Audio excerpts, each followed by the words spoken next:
What's up, everybody?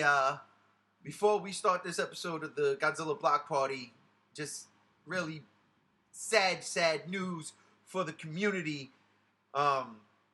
We've learned today. Today is, by the way, it's St. Patrick's Day. But we learned that earlier this week, Akira Takarada has passed away. He is a legend in the entirety of Godzilla fandom. He played Ogata in the original 54, and then a slew of other memorable characters throughout Godzilla's career. One of my all-time favorite characters he played was the ambassador, Earth Union ambassador in Final Wars. Absolutely one of my favorite things, but just all around, he is my favorite Godzilla actor, and we lost him this week at age 87, and yeah, it sucks. But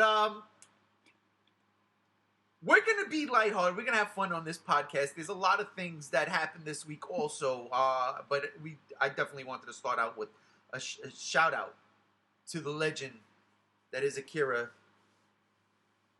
So yeah, that'll do it. Let's start.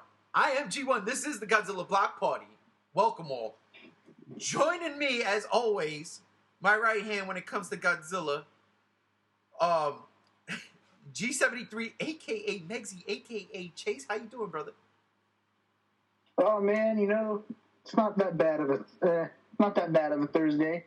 But definitely the news with Akira Takarada is very saddening, but, we'll make the best of it. Absolutely. Also joining us, the man who brought this news to my attention earlier today while I was at work. Gam Z1, my brother Andrew. What's going on, bro? Fuji has finally joined Glenn in heaven. Oh, why did you have to stab even harder, you fuckhead? That was a good one. That was a good one, brother. Also joining us, my very special guest star. I love this dude. He's going to be on all the podcasts. I don't care. As many as he wants. We got Shimrod Jira back. Brother, how you doing, Rob?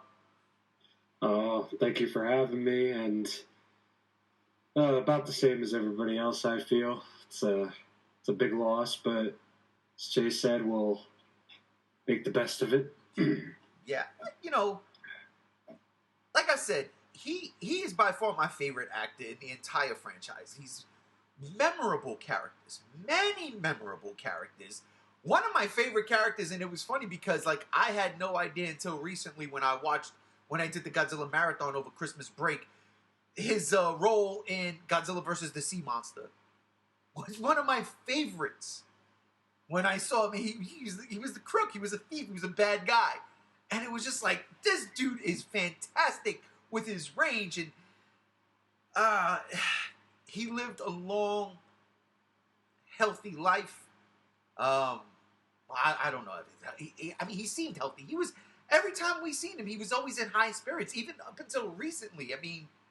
It's, oh man, it's, you know that eventually it's coming, that some of our favorite actors are going to pass because they're up there in age. But when it happens, it doesn't hurt less. It's like, it's fucked up. This guy is one of my heroes, Yeah. And it's from Japanese cinema.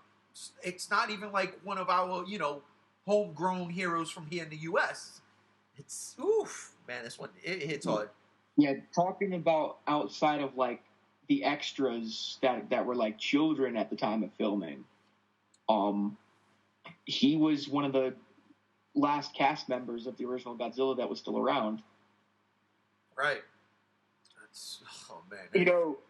It's like the reason why it doesn't hurt any less is because, in a way, these things and these interests and actors that you become inspired by and in love with, they're a piece of you that essentially die too. And, it's sad, having to just honor those as memories. It's just like anyone else in your life that passes on. Agreed. It's like when Nakajima died. I was coming home from Disneyland, and we had stopped off on we were at a gas station. We were filling up, and we were getting some food using the restroom. And my homegirl, Final Goji, she posted it up. And, man, I was like, oh, it just punched me so hard in the chest. You never saw this man. You just knew his body of work. He was Godzilla. You know? And it punched me so hard. I was like, damn. My wife's like, you're all right. And I told her, you know, she understood, to her credit, thank God. She totally understood. But she doesn't see it the way we see it, you know? Mm. But then today, just, like, I know this man. You know, like, that's how it feels. We know this man. We know this character. Yeah, there was never a more memorable face outside of the monsters themselves. Exactly. 100%. Speechless, yep. Yeah. Mm. Yeah. 100%. Couldn't have said it better. Yeah, I think Like you instantly know when Akira Takarada is on the cast. When he appears, you go like, oh my God, it's Takarada-san. That's my homie. Mm-hmm. Yeah. There's no way to continue after that. That's the perfect honor right there. Mm. That was the perfect honor because it's so true. It's so true. This man, absolute legend in the game. Absolute legend. I mean, I was looking at some of the you know, respects being paid over social media today. There was one in particular that stood out, and I was like, yeah, that's the guy right there. That's the guy. I forgot the page, but this dude is a staple in G-Fest, and he made his own fan film. His own Godzilla fan film. And you mean the guy that did Godzilla Battle Royale on YouTube? That's the one. And he got Akira Takarada to appear. That's exactly what I was about to... Yep. And that right there is one of those things that's just like... That's a humbling feeling for any G fan. Could you imagine going up to somebody who portrayed this many characters, people before you were even alive, right? And he says, no problem, I'll do it. I'll do a cameo. Put me in. Yeah, he did it for free. Yeah. It's, oh man, that's legend, man. That's legend. Legend. Honorable person right there. Absolutely. That's a man who loved his work. Yeah. Lived and breathed it. And loved his fan base. Loved the fan, not just his, but the fan base, you know? Mm-hmm. I can't... Now it makes me wish that Legendary would finally release a 2014 edition with the Akira cut that has that scene in it. That has the scene of him being the customs agent. Yeah. Like, where is that scene, Legendary? Come on. Yeah, seriously. WB, where is it? Seriously. Man, listen, make it... Just throw it on... Throw it... Just add it on HBO Max right now. Godzilla 2014's up there. Just add it. You know, Snyder cut that shit. And there's also a scene where there's a sea battle in 2014 that's in the book, and they talk about it, and they didn't add it to the movie, and they need to add that too. They need to add everything. Legendary. No. Come on, give us everything. I don't care. A 3-hour cut of 2014 would be cool. It would, but... Or would it? All I'm saying is, yeah, man. Dude's legendary status. He's one of the best. He's one of my all-time favorites in general, not just Godzilla movie. And I'm glad... Oh, yeah. I love a lot of his spy movies. Those are some great cinema right there. Bro, so I was watching DKU TV, right? I don't know if you guys follow that on social media. But I was watching that, and I don't know if it was his birthday or someone else's birthday, but one of those spy movies was on, and I was like, and it was like the last, like say 35 minutes of the movie, but I didn't ever see those before. I didn't know, but he was a straight up Japanese James Bond, and it was kind of quirky. It was funny, but like not intentionally funny. But it worked. It worked. And I'm sitting there, I'm like, oh my God. And all I remember is at the end, like, they get away on like a sailboat. They just going off in the distance. It was just perfect. Oh, God. Yeah, listen. You know, Games, I'm glad we're about to do the review sessions so I can see my guy constantly over the next however many weeks. But, yeah. Yeah. Starting with the very first one. Takarada's been here since the very beginning. Since the very beginning. And if Final Wars was the last Godzilla movie Toho ever made, what a bookend. What a bookend. But I digress because, you know, we got Shin Godzilla next. And kudos to that movie. Gino, version 2. Oh, God. Gino 2.0. You know how every podcast I always found the way to say something derogatory towards Shin Godzilla? Now every podcast I'm going to heap the ultimate praise upon it. So come on. The wrong praise. But I'm just saying, how could you be mad at me? I'm like you flip-flopping on my GVK love. Oh, all right. You're gonna dig that at me, huh? Because of you watching that previous podcast where we went at it, huh? I watched our trailer review, then I watched our absolute review, and then I watched the G1 versus Z1 review, which was great. I'm telling you, I loved it. It's so much fun. I am selfishly plugging this right now. Listen, ladies and gentlemen, if you have not watched the the G1 versus Z1 review of GVK, do yourselves a favor and watch it. I'm up the floor with this kid. Nah, just kidding. That's not true. That's not true at all. He has some very valid points. I just shoot them down like a giant radioactive dinosaur using his blue atomic breath to the insect gnat fly things that are planes. You know, anyhow, I'm rambling. I'm sorry. Yeah. There's a lot to get to in this podcast. I wanted to give that shout out. Much respects to the legend, and let's go forward because Super 7 this week dropped their first look at the Ultimates line, starting with Godzilla vs. Biollante. Oh my! Not just first looks, pre-orders. Oh shit! When we finish this podcast, I got a word with you, Gams, about pre-ordering and taking my money and putting it in a pocket because I ain't get. I digress. Super 7, Ultimates line, Godzilla vs. Biollante, pre-orders. I had no idea. I'm probably now going to have to spend an extra $200 for this thing. Oh, yeah. Gorgeous stuff. Oh, I'll give you the awesome collector link. You can do the payment plan. Beautiful stuff. I'm going to start with you, Shimrob, because you are the ultimate collector here. Let's not make no mistake about it. We know your wall of fame. I see it. Bro, we've been waiting for this. You see it? Your thoughts?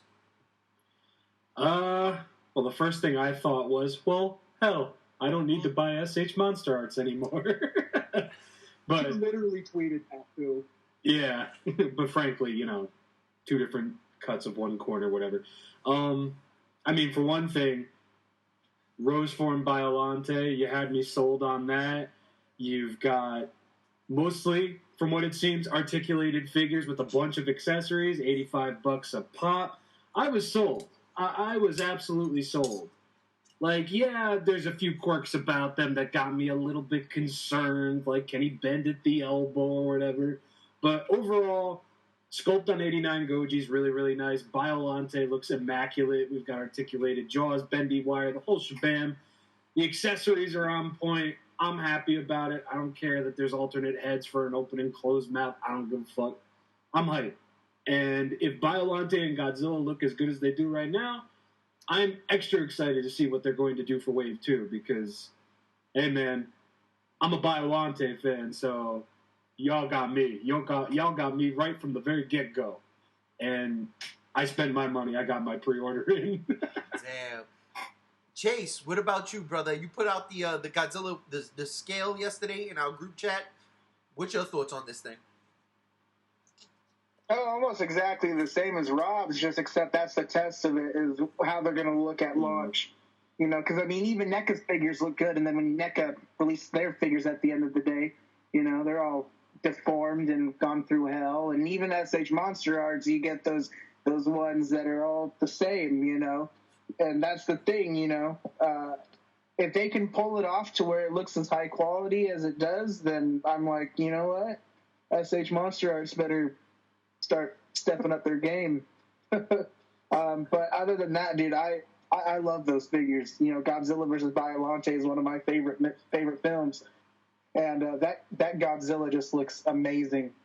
I love the sculpt of him. Like, I almost looked at my SH Monster Arts, the Kotaku one, or the one that lights up and they when they play the music and stuff, and I'm like, you know, you might have a contender there, bub, and.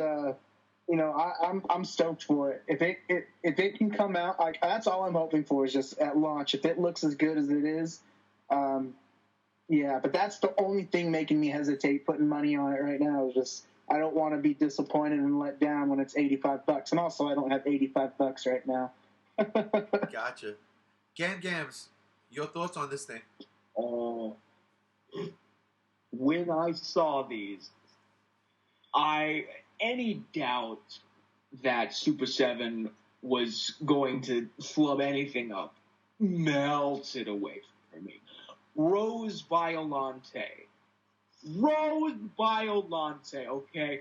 Listen, do you know how many figures of Rose Biollante that we have outside of, like, these fucking vinyl figures?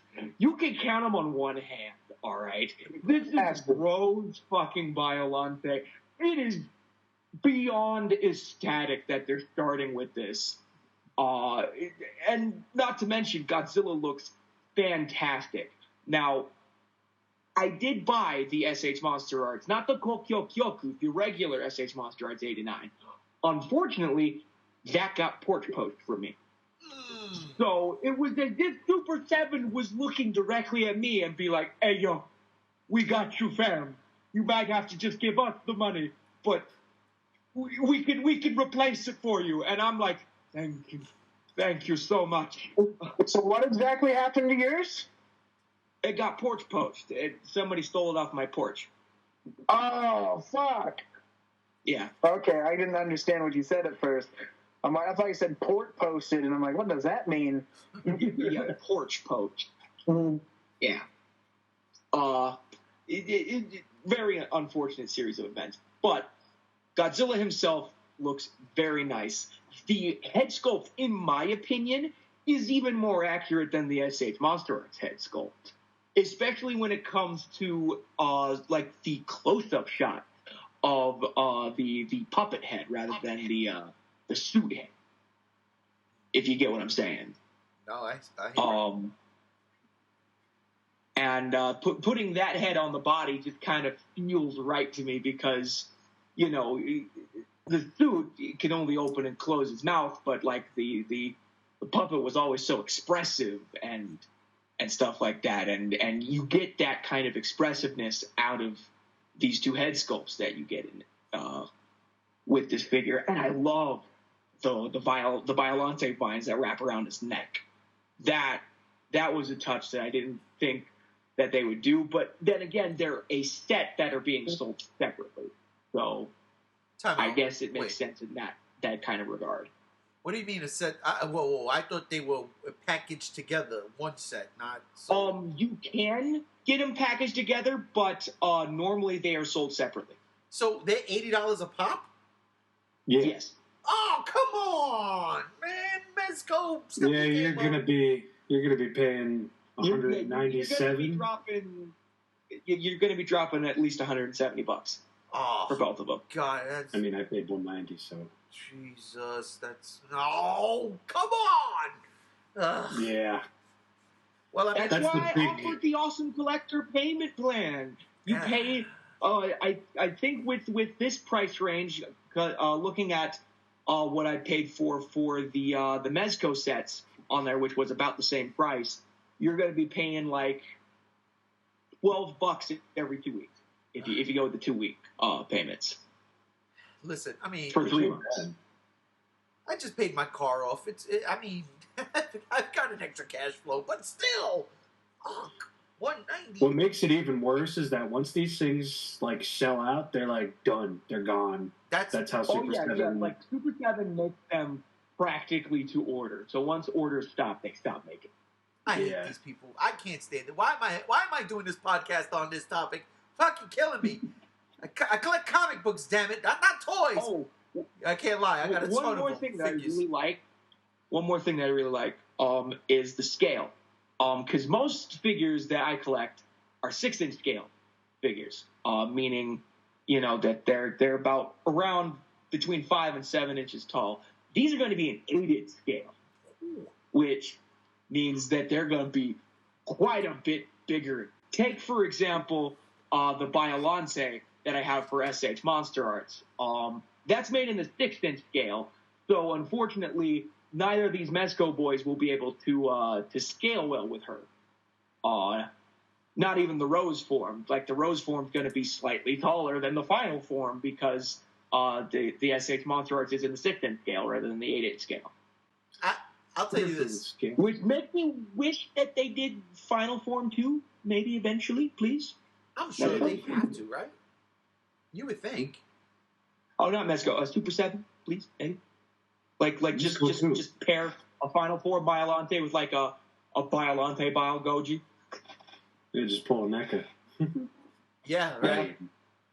The sap painted version of Bio Goji with Biolante's final form. What confuses me though is they said in their interview that they were going to start with modern figures first. Last I checked, Godzilla vs. Biolante was made in the 80s. That's not very modern. It's modern enough, damn it. It's modern. It's the best series ever. We had this conversation ready. Let me tell you something. I'll be honest. This shit had me sold at the hole in the hand accessory.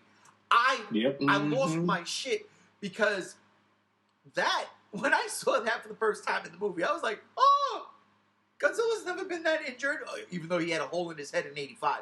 But I was like, oh my god, like I've never seen an enemy actually impale Godzilla like that. You had Gigan slice him up. Yeah, slice off a shoulder. And that was pretty much it. Mechagodzilla had his rocket fingers, his missile fingers, stuck in Godzilla's chest. But actual, impalement? I've never seen it before. So that always fucked me up watching it. Seeing that was the shot that they led with in the advertisement, I was like, shut the fuck up. Come on, man. They did it. Yeah, I was like, yeah, that's... They did it. Listen. Yeah, I do want to address a complaint that a lot of fans have had. Oh, for the price, where's the atomic breath accessory? Why do we need an atomic breath accessory for everything? Why not? It's Godzilla. But this is it's basically doing a specific scene, where they're tangling and they're close quarters. Wait. Why do you need an atomic breath? I'm sorry, wait. So I didn't look at every accessory, right? I seen the figures, I saw the scales, I saw the hole in the hand, I saw the different heads. I didn't look at any atomic breath. What you're saying is there is no atomic breath. Oh, there is no atomic. All right, never mind then. All right. Yeah, they're complaining that there is no atomic breath accessory for Godzilla. Okay. And another problem that arose from this is that Super 7, when they did their little reveal video on YouTube, they really didn't cover articulation. And articulation's kind of been a bit of an arguing point because we don't know if he bends at the elbow, we don't know if he swivels anywhere in the arms aside from the shoulder blade. So there's a lot of people, out there, it's just like, why am I going to spend $85 on this figure that can't even move most of his arm when NECA could do that for $25? Which, hey, I understand, but maybe next time, give us a little bit of an update on that articulation because, oh boy, the playground figure politics were a going to flames yesterday, man, and it was bad. So you're telling me these people will buy X Plus. Yeah. Wait. Yeah. So you're telling me there's upset fans right now who are poo-pooing all over this, so I have a chance to secure a pre-order? Absolutely. Yes. That is exactly what we're saying, because a lot of people are being crying man babies going, even though the 89 Godzilla from SH Monster Arts was $5 more and had no accessories. You know what I like? There's a built-in accessory in this package, right? No. No? What the hell was I looking at then? It might have been a You might have been thinking about the Playmates. Godzilla comes with... That's it. Godzilla comes with, Thanks, I Rob. think, 6 hands. And he comes with the Biolante vine neck piece. And he comes with the 2 swappable heads.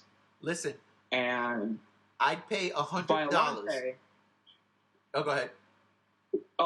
Biolante comes with 2 swappable heads and some vine pieces that can't attach to her, but they're just kind of separate, and they look like they've just been blown off by Godzilla. And that you could just kind of like spread them around her to make it look like they're in mid-battle. I'd pay $100, right? And I don't know if it's going to happen now because it seems like it won't, but there's 2 more movies we can do. King Ghidorah and Mothra. I'd pay $100 for a Godzilla figure that comes with some type of pulse accessory. And it doesn't have to be a bubble around them. It can be in pieces. Like, there can be a little slot in the shoulder, a little slot on the side, and you put it, and then you can make it look like the energy is pulsing out. I'd pay $100 for that. Absolutely. Hands down. Just the Godzilla figure and the pulse. Nothing else. Give it to me.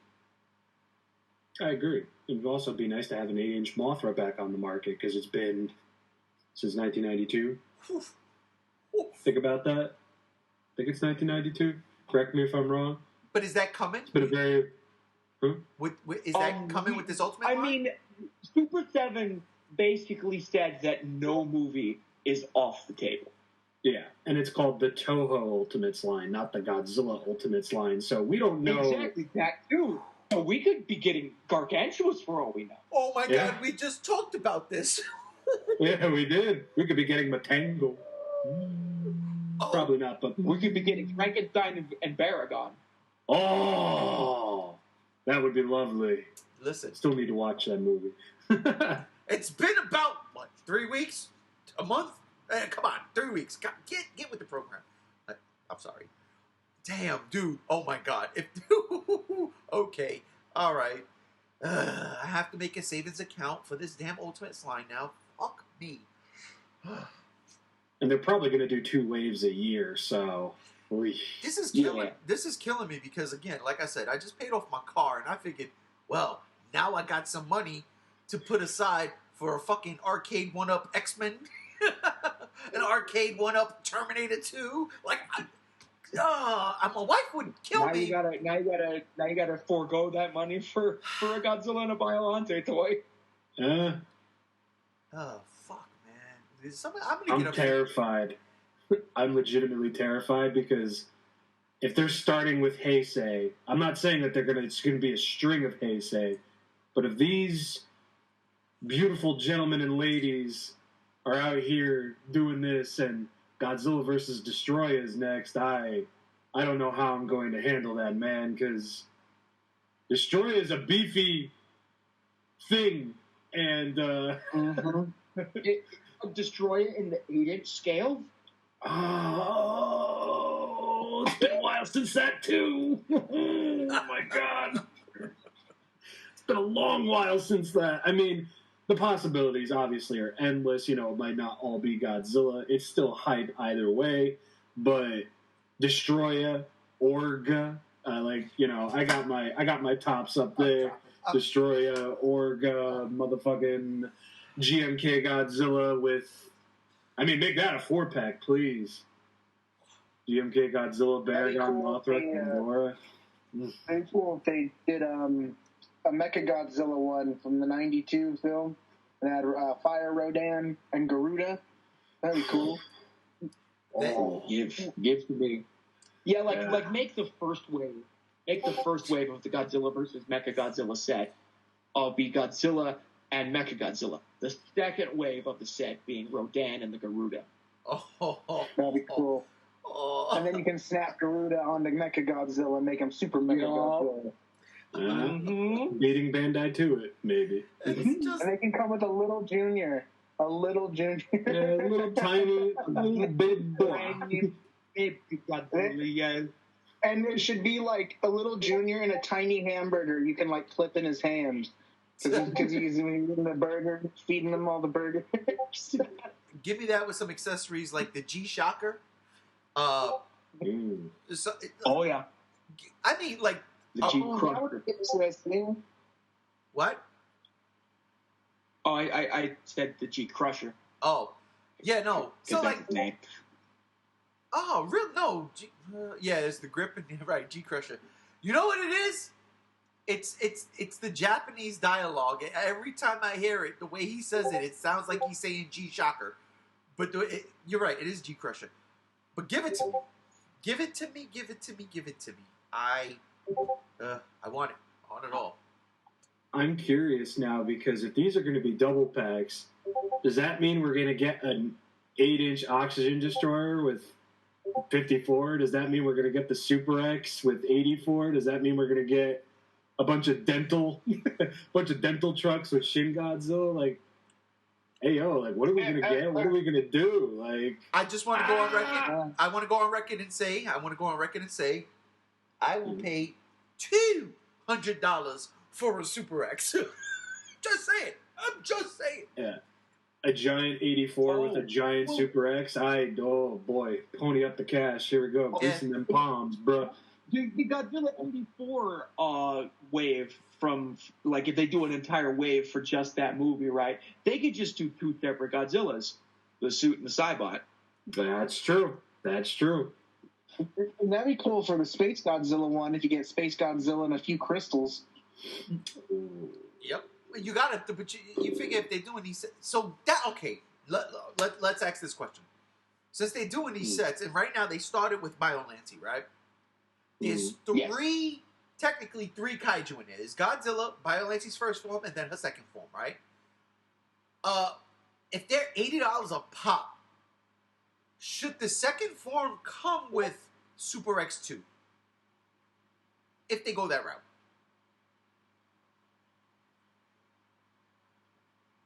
Oh, all quiet. Maybe. Maybe. Why not?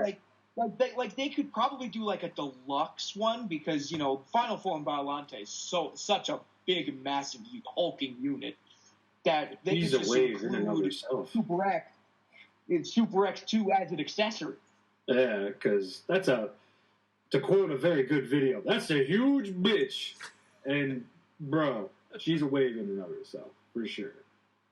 Like, so then that's where I'm going because, like, for instance, you're gonna have if they go down the line, right? Like chronologically, you're gonna have the Dorats. I mean, not the Dorats. My bad. Nope. We don't need Dorats accessories. You have Godzilla versus King Ghidorah. You'll have Godzilla, Godzillasaurus, King Ghidorah, Mecha King Ghidorah. I would totally buy into that. Now, with Mecha King Ghidorah, they could get away with just releasing a King Ghidorah and having the mecha parts be the accessories. Swap out the heads at the base of the necks to make Mecha King Ghidorah.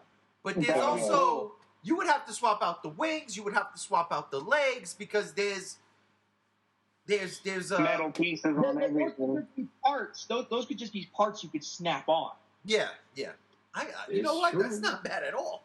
That's not bad at all. Two for the price of That's two? actually cool. That's actually a really cool idea. So yeah, like the only thing that would actually be like swappable that I don't think would be able to just be a snap-on part would be the wings and the head.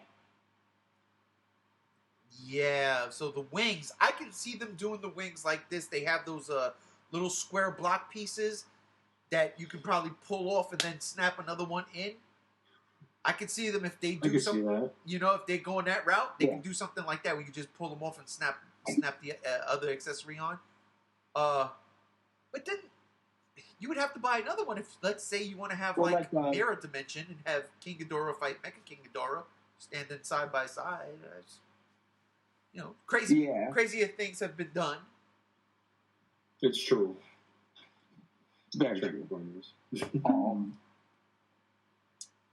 And thinking about like if they do a Mothra, I mean, granted, a lot of companies love to make the larva just a separate figure, but like, do you really need the larva as a separate figure? Can't that just be part of the accessory for the moth form?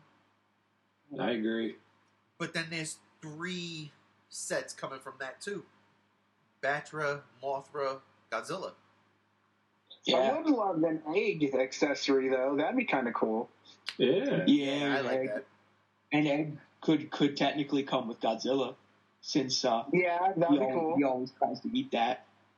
That makes sense. Yeah, so each one gets a separate accessory. That's actually a really good idea. They'd have to do that for Godzilla versus Megalon too, because you'd have to do Godzilla, Megalon, and Jet Jaguar. And Gigan. Well, no. I guess you can recycle. Yeah. Yeah. Maybe an exclusive accessory there. But it's definitely going to be interesting to see how they handle all of that. Because, like, you know, GMK, Megalon, Mechagodzilla 2. It's like, I wonder. Yeah, they have multiple monsters. It's more than just the 2. Yeah. Oh, my God. This is an expensive hobby. I do not know how you guys do this. I don't. Oh, it's... very, very sporadically for me. I'm very picky choosy. I'm very picky choosy. I own very little actual name brand SH Monster Arts figures because they're too expensive. I make do by the skin of my teeth. Yeah, I have a girlfriend. She costs me money. That's just it. I'm I like, just got one, so it's going to start here soon. it kills me because I'm like, these are dope. And I'm not the avid collector like Rob is, right? But I do like my collection. Like, I have a ton of Star Wars figures that I don't want to give up. And I should absolutely give up because they're worth nothing. I should just give them to a flea market or some shit. But I don't know what it is. It's like I don't want to part with them, right? Yeah. It's sentimental value. It's sentimental value, yeah. But then I got my Godzilla stuff that I got from the 2 G-Fests that I've been to. And it's like, ooh, I could probably get a little something for these, but I don't want to give them up. And I feel bad because they're just sitting in a freaking a totes bin collecting dust. I really need I need a display case like you, bro. Like you, Rob. I need a display case. You can get some display shelves for dirt cheap. And I want the ones that just like hang on the walls. Just throw them up. I don't. That's what I need because, oh boy, I'm running out of space. And by the end of this year, there will be no space. All right, so let me ask this last question in regards to the Ultimates lines. Has Super 7 given like a timeline? Like, all right, we're releasing this here, and then in such and such date, we got the next wave coming. Nah, it's all just waiting for. Yeah, we're just waiting for words from them because like they just kind of dropped it, said that it's up for pre-order, and then went silent. So all right, and that they'll be shipping out in winter, and that's pretty much it. Nothing much else. And oh boy, but it's kind of genius because they got the reaction stuff coming out. I think this summer, maybe fall. I don't think they ever gave a specific release date. I'm just assuming out loud here. So reactions I can buy in Target, let's say. Yeah. Speaking of reactions, go check out Rob's channel. He just did the review of the Super 7 reaction Maru-san Godzilla. Ooh. Look at that lovely boy. $18. Plugs. Right there. Plugs. I got the Shogun Godzilla, Shogun Warrior. From Target. The reaction. Yeah, reaction. My brother found beautiful. it. Yeah. Beautiful, ugly little spud. Really? But see, I don't open mine up. That's another thing. Like, I want to display them the way they should be, but then I don't want to open them, you know? Like, that's the thing. Yeah, Here's the thing. Yeah. I bought 2. Yeah, I bought 2 because the box is so simple and so minimalist, and I had to keep it.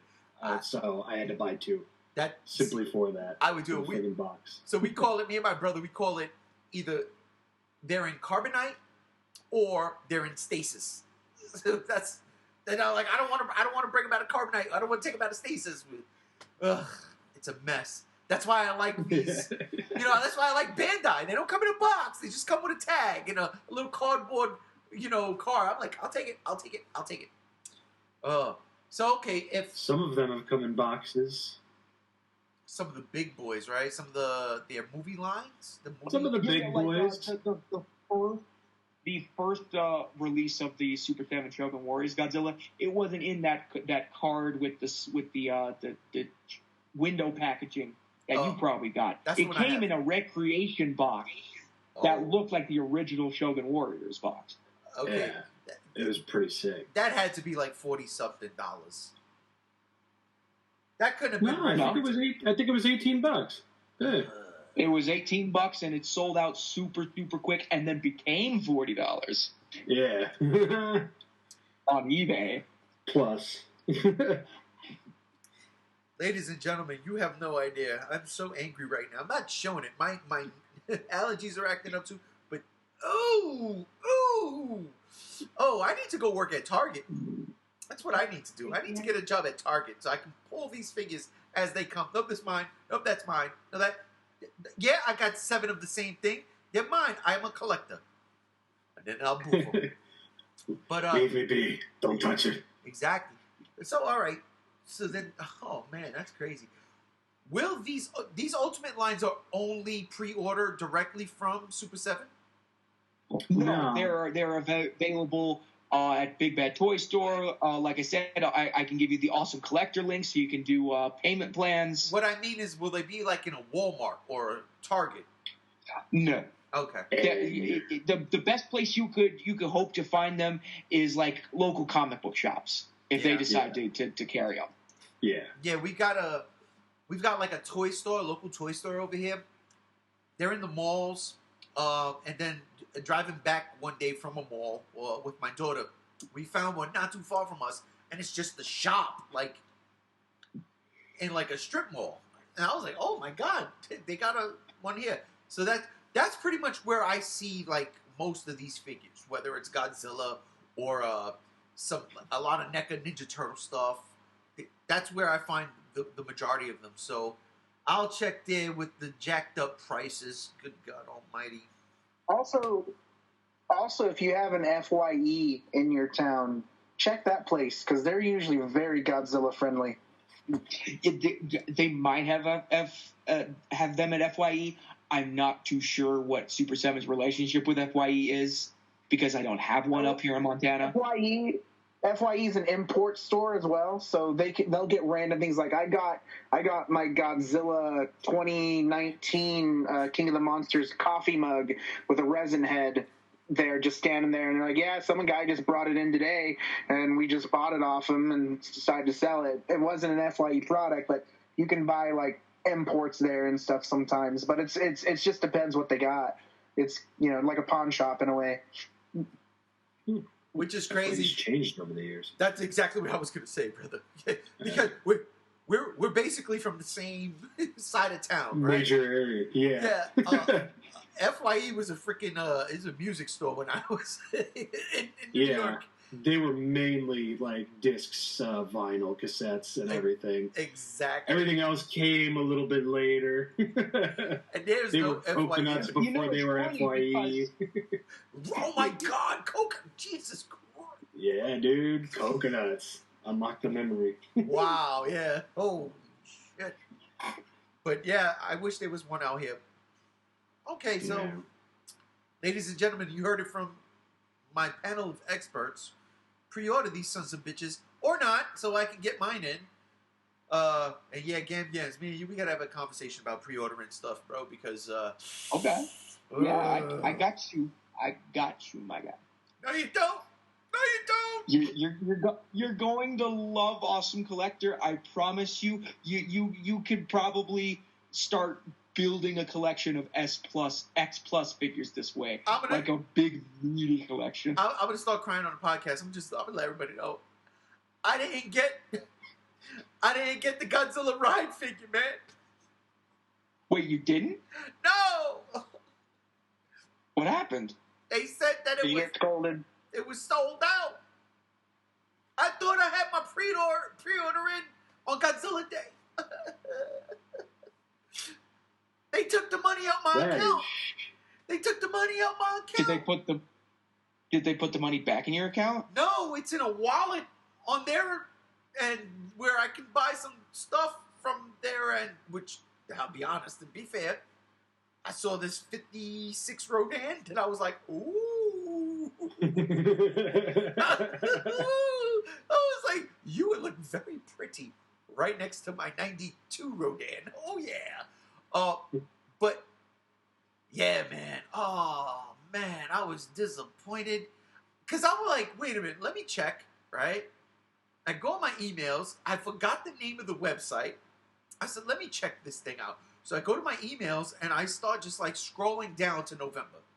Boom, I found it. I was like, perfect. Yeah, this is the spot. This is what Gam sent me.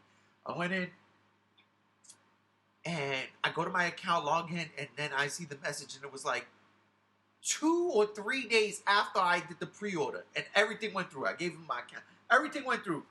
And it was like, oh, we're sorry. The item that you have pre-ordered is unavailable. It's not in stock. Apparently, I was late to the game. And I'm like, late to the game? It was like maybe an hour late to the game. Fuck. So, yeah, man. It's a big shame that happened to you. I do apologize. Yeah, I'm hurt, man. My heart was broken. I was Padme looking at Anakin on Mustafar, shaking my head. You're breaking my heart. My money's gone. Oh. But again, they have it in a wallet. I get it. I don't know. I mean, I'll see if I can get my money put back into the account, into my account. But if not, then I'll order. If not, I can give you some options for Japanese imports that cost about that much. Oh yeah, no. Like I said, you can use Zen Market for. Like I said, on Zen Market, I saw a really cool Rodan, 56. It was gorgeous, and it wasn't the same amount as the other thing. Probably through Yahoo Auction. What was that? Because that's a big thing that they do over there is Yahoo Auction. Oh, well, yeah, I don't know. Like, it's all good. I mean, I really wanted that Godzilla the Ride statue. Like, I really wanted it. It's my favorite Godzilla look right now. Ooh. But yeah, I was depressed. I was like, oh shit. I think that's why I couldn't sleep the last couple of nights. Don't tell my wife. But yeah, I was like, shit. But I digress. It's all good. Like I said, they have the money. It's in a wallet for the store. I can buy stuff still. Hell, who knows? Maybe I'll buy some Pocky. I don't know. I'll get some Japanese snacks. It's a good snack. It is a good snack. It's a good snack. It's a good snack. But anyhow, I digress. Ultimates line is coming out. When's the release date? You said winter? That's when they're dropping this? Winter. That's all they have on their site. That's so fucking bogus, man. I'm afraid to pre-order that shit, and then they say, thank you for your donation, but unfortunately, you're not getting a fucking thing. Oh. I think you should be fine since they're made to order orders. So they're not really going off of a significant stock. They're just, here's an order, okay, we're making this one. Here's another order, okay, we're making this one. So I think you should be fine. Yeah. You know what the problem is? I'll tell you what the problem is. In May and then in July, as a wrestling fan, there's a shit ton of wrestling coming out here in Vegas, and I need to go. So my money's getting tied up in that bullshit right now. Like, I had the Godzilla versus the Smog Monster pre-order up, right, for Mezco. and I was going to get it. I really was, and I don't know why, but I started to like blow up the images and look at the figures, and then I'm like, do I really need it? And I'm like, oh. I put it aside only because I was like, let me get the Destroy All Monsters stuff that I ordered. Let me get those. And so far, I mean, I've been on Big Bad Toy Store a couple of times. It seems like nothing's wrong there. So I hope those do come. But, yeah, man. I can't stand you collectors. You guys are something else. You guys are something else. But, yeah, listen, that being said, let's get to the part of the podcast that I'm really looking forward to. So, ladies and gentlemen, I had this crazy idea the other day. I wanted to review all the legendary Monsterverse trailers. From Godzilla 2014, to Kong Skull Island, to King of the Monsters, to GVK. I wanted to review these trailers without bias of knowing what those movies are. So I want to just get it out of our heads, like kind of like Ghostbusters 84. Don't think about nothing. Just get everything out of our heads and think nothing but the trailers. So my friends have agreed to do this experiment with me. We're going to watch these trailers, starting with Godzilla 2014.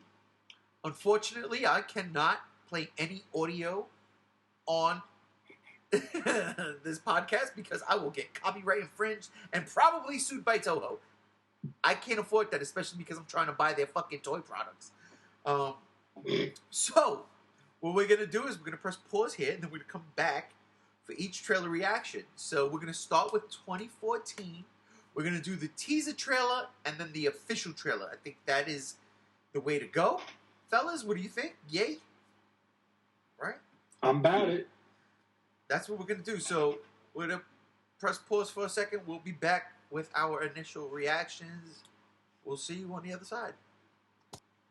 Yo. Listen, man. Okay, so we just watched the 2014 teaser, and then we watched the 2014 like legit trailer. Like, oh my god.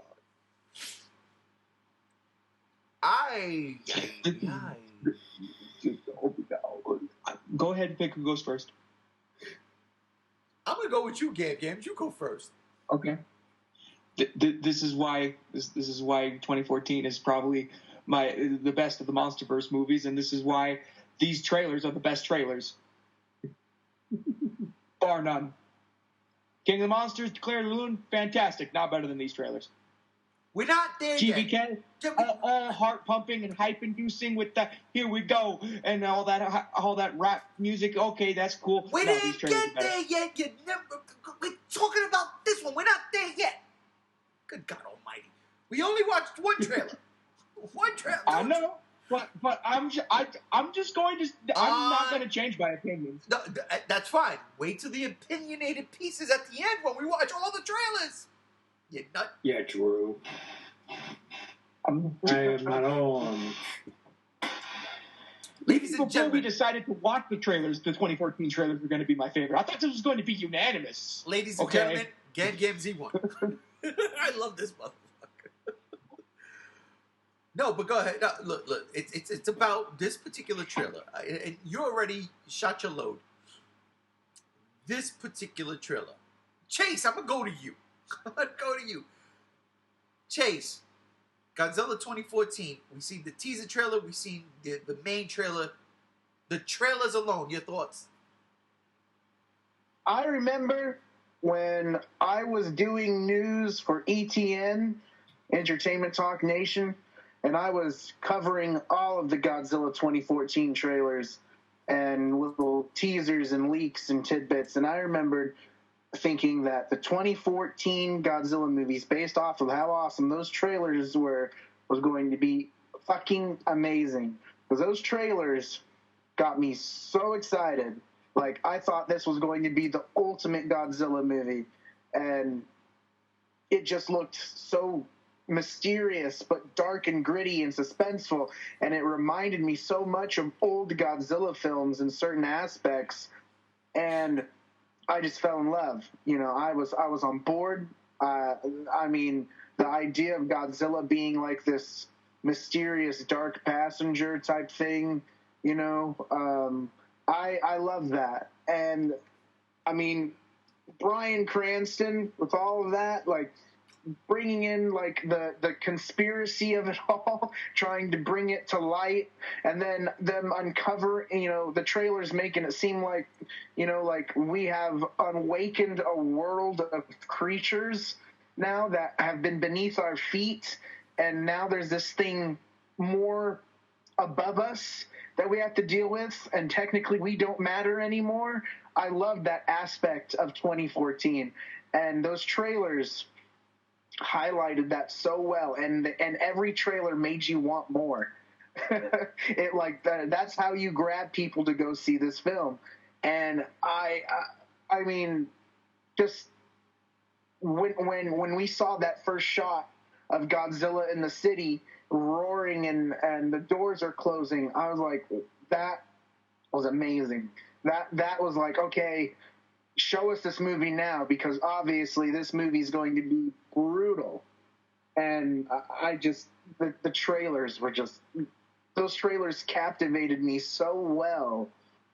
And it was nice with being captivated, but also being reunited with Godzilla at the same time, because at that point, when Final Wars came out, it was 2004. I was born in 95, and about that time in 2004, I was getting a little bit, gosh, I don't know what year that would have been. That would have been around the time Peter Jackson's Kong was around. So 2005. I was getting out of elementary school at that time, and getting into middle school, I started falling out of Godzilla and got more into Predator. So when Predator became the staple, and Predator music and girls, and then Godzilla came back on the scene, it was like being reunited with a long lost friend. And man, when those trailers, I remember rewatching the whole Godzilla collection I had, and then buying movies that I didn't have and stuff. And man, those trailers were just everything to me. Rob. He said what I meant to say, but I just said it in a more blunt term. Oh yeah, you came out swinging. You came out swinging, Batman. Rob, your thoughts on that 2014, the teaser and that the main? Oh my god! What a way to end 10 years of silence, huh? Like, what a way to set a fucking tone. It's like Godzilla's been gone for 10 years, and then you drop this king shit, this utter magnolia, this magnificence. And you do it more than once. You do it like twice, maybe 3 times. I don't remember how many 2014 trailers there were, but god damn. That's how you wake a fan base up, man. That's the alarm clock right there. Everything those trailers did. Yep. That's it. Like, that was key. Like, people who I knew my entire life who had never watched a Godzilla movie saw these trailers and were like, so we're going to go see that, right? I'm like, goddamn right we're going to go see that. And wouldn't you know it, I saw it 11 times in theaters. Oh. 11 friggin' times. 11 different groups of friends, sometimes by myself, going to different towns just to go see it in a 4DX or a Dolby or IMAX, whatever. Bro, I was all over this fucking movie. 11 damn times. I made that success. No. But, yeah, man, that's how you wake a fan base up. That's how you set a precedent. And goddamn did those trailers do that. Absolutely. And the toys, too, but, I digress. Beautiful trailers. Absolutely beautiful. Eerie. Very macabre in some ways. Because, the building mystery behind all of it. Just what they're showing, this end of days type shit in this trailer. And I wish we would have got a little bit more of that in the movie. But still, fantastic little pieces of media. And I call it the Godzilla alarm clock. Shin Godzilla's the coffee, though, because that's what really fucking woke me up. But I just had to sneak that in there for a bit. Hey, ain't no problem. It took me a minute. I've been drinking the decaf up until this past winter break. You know what I'm saying? No, Yeah. dude. I accidentally drank the X-Lax with Shin Godzilla. And there's the Shin Godzilla joke we've been waiting for. Rob, I couldn't agree with you more. Like, you pretty much summed that up perfectly. The Godzilla alarm clock, wow. That's fucking dope, bro. That is dope. As the oldest out of the group here, yeah, I've been waiting for something like that. And so we didn't watch the very first teaser from like Comic-Con, where it was like the Oppenheimer talking about the atomic bomb and I am death. It had essentially like the end of that teaser though with the first teaser with the that first we got. teaser, right, with the first like minute and a half teaser we got. But I love it was so weird because all you want to see is Godzilla. Let's stop playing. All we want to see is Godzilla, and that teaser trailer just strung us along with the airdrop, the major talking. And just saying, we've never come across anything like this before. We don't know what we're getting ourselves into, blah, blah, blah, blah, blah. They jump out the plane. The visual is gripping. You'd never seen that in a Godzilla movie before. Hell, I don't think we ever seen that in a movie before. It's just some kind of craziness. And as they're falling and the breathing, and you're there, you're with them. And that teaser trailer really made you're in there with them. You are one of those fucking jumpers. You jumped out the fucking plane with them. And as you're coming down into the stormy San Francisco, and then you get your first glimpse of Godzilla, and you're like, whoa, what the fuck is... And the way they do it is so good. And then you get all of the other little things here, there, here. And then finally the reveal of Godzilla. And it's not even a full reveal. It's shrouded in smoke. You see these spines, and they're not what you're used to. But they are Godzilla spines. You just say, oh my God. Because here's the deal, and this is where I get. The last time we had an American Godzilla movie, and then I see this silhouette and those spines in the very first teaser trailer, and then he turns around. You see the hand, the scales on the hand. And it's still shrouded in smoke. Let me not say smoke. Let me say concrete dust, because that's what it is. It's dust. It's concrete dust. Yeah. And this thing comes around, turns its head, and boom, lets loose the iconic roar. You had me. You had me at hello. Mm-hmm. But then you get the next trailer, the official trailer, and you hear Bryan Cranston. Stop the press. Stop the press. I remember before that trailer came out, they were doing audio clips of everything he said in that trailer. Mm-hmm. And it was just audio clips. It was just a blank screen and the audio. And I was in love. I was like, listen to the passion. Listen to this man's anguish. He knows something. He knows something we don't. And oh my God, the only thing we know as the fans is it's Godzilla. And the way he's making it sound is this is Godzilla 85. This is my badass Godzilla. He is back. And then I start to think, don't kill him. Please don't kill him. Please don't kill him. What the fuck are they gonna do? This is the badass Godzilla I've been waiting for. He's back. And then that second trailer hits, and all of a sudden, oh! What the fuck was that? Rodan confirmed. Remember that? That was the best thing ever. Rodan confirmed. How could I ever forget? God. Oh, those were the times back in the fandom. Oh, yeah. The Foot Wars, as we like to call them. Oh, the Foot Wars. Do you remember the Foot Wars? I remember when that licensing concept poster came out and when Godzilla looked like Barney and everyone ripped the shit out of it. I because it remember looked that. so horrible. But I also remember too when Sci-Fi had leaked part of that like test script, or not the test script, but they leaked part of a script or something like that, and it talked about how so and so would fall over charred and bloody, and they caused this big uproar in the fandom of Godzilla dying. And I'm like, God, and I remember fighting Sci-Fi too, and all those people and arguments on news sites and stuff. But you know, those were the days, man. Those were the days. Those were some days. Those were some days. And The again, G-Wars. we're not talking about the movie itself. We're just talking about the trailer. But I would be remiss if I didn't mention this. That movie went through some kind of a production hell at a point in time. And for them, and it was like in a short amount of time, they turned it around, and then bam, it's coming. And then bam, we get these trailers. And I'm like, wait a minute. I thought this was going through some production hell, and you gave me this trailer? I felt confident and comfortable that the King of the Monsters I knew. What was the mishap?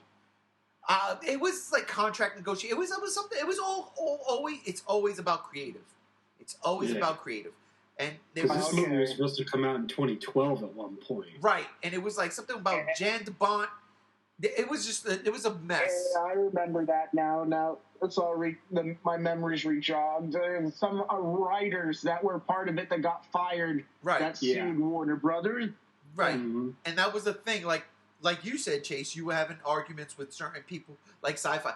I didn't get that far into it. That might have been a Twitter beef or whatever.